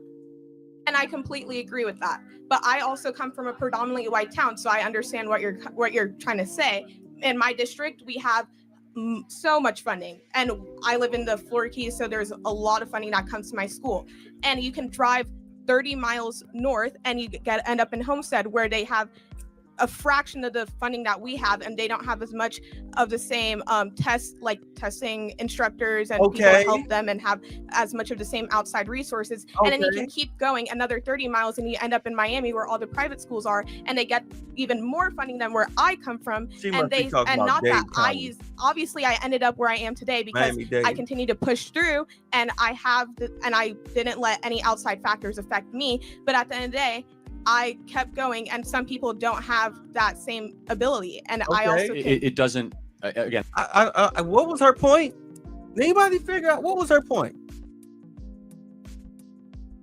Was she trying to say that the people who live in Miami-Dade, between her luxury gated community lifestyle in Miami, people of Dade County,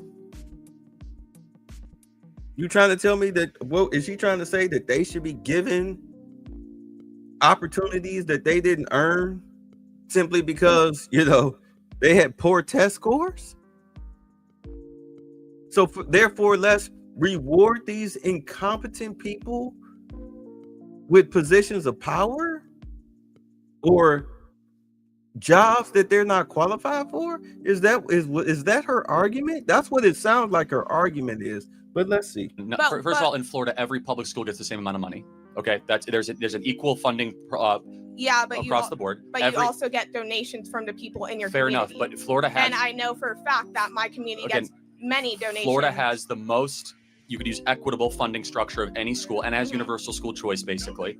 So that's number one. Number two, explain to me why, when we're admitting people for a job, should it just be what's on that piece of paper, or should race play into the factor? So I know that your argument is mediocrity.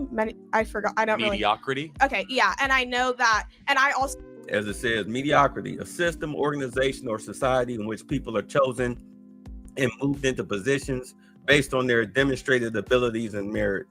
Also believe in quotas as well, but I don't think that it should be one in one, but they should go hand in hand, because at the end of the day, if I have just as good as a resume as somebody next to me, I want to understand where you're getting that jobs are just taking people because they're a woman, because they are Black. I just want to see, and I understand what you're trying to say because of course, with affirmative action and DEI, that does. So she's trying to answer his question for him. She pulled the Abby Phillips. She's asking him a question, and now she's going to answer his question for him. Again, we've already discussed what BlackRock was making corporations do. Getting bonus points and whatnot, GES scores going up through the roof, getting the green scores or whatever, because you hired a Black female, or a Black female, or a rainbow community person. But if you were a straight male, be you Black or white, you could forget it.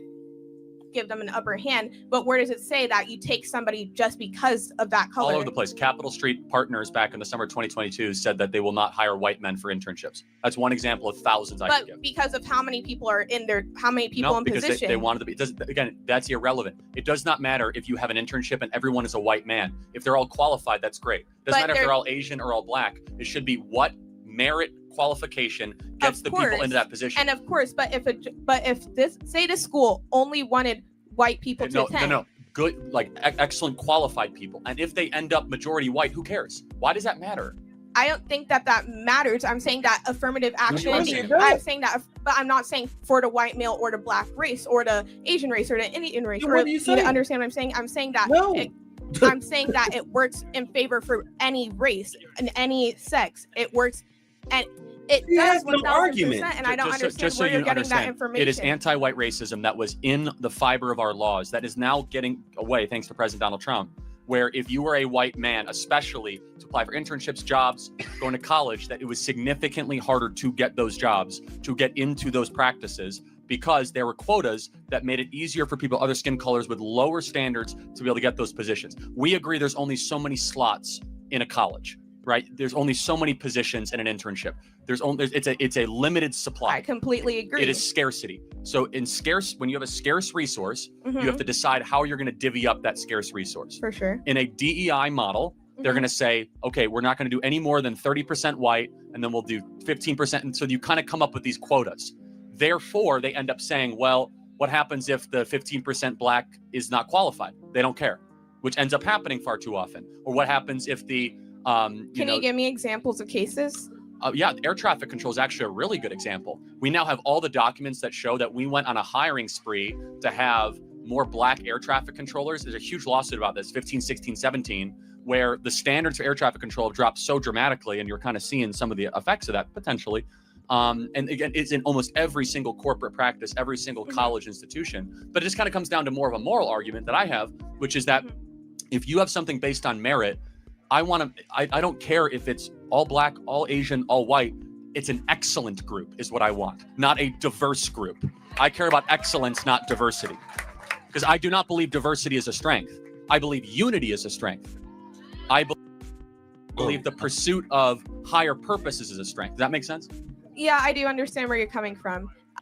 I feel like I do agree with some of the things that you did just say, and I may have to do some more research on the things that you said before. No kidding. But I guess we can agree to disagree for the time being. Thank you for your time. Appreciate it. Yeah, because you had with Disney, you had one of the guys, one of the execs, who didn't know he was on hidden camera, went on a date with this chick who turned out to be an undercover reporter, and he was just, after a couple of drinks, he was spilling his guts about how he was refused promotion because they told him, well, we already got enough white men in this position. So they elevated some chick who had only been there for like less than a year to a high corporate job and everything. You know, that there were black men. They didn't, how they were doing black men. Like if the black man didn't look aesthetically pleasing based on his skin tone, then he wouldn't get hired, like for acting jobs or anything like that. They had to have the right politics. This is the whole thing behind the Gina Carano firing. She won her case, by the way. Disney settled. Yeah, he was snitching. He was dry snitching, trying to get in them panties. That's what got Fannie Willis caught up. The black dude was dry snitching to the lawyer, the white lawyer, white, blonde hair, blue-eyed, thick lawyer down here in Georgia. He just snitching about what her and Nathan Wade was doing and the money and all that stuff. And she was like, oh, she just sat there and listened and took it all in. And the next morning she went running to the state bar. Oh my God. Dirty Mackie does not get your dick wet, my brother. What's up? All right, so I mean, y'all heard it. Y'all tell me in the comment section what was racist. Point out the racism. You know, it's just like with Trump. Like you gotta listen. You got to listen to what these people are actually saying, not the sound bites. That's the only way you're going to find out.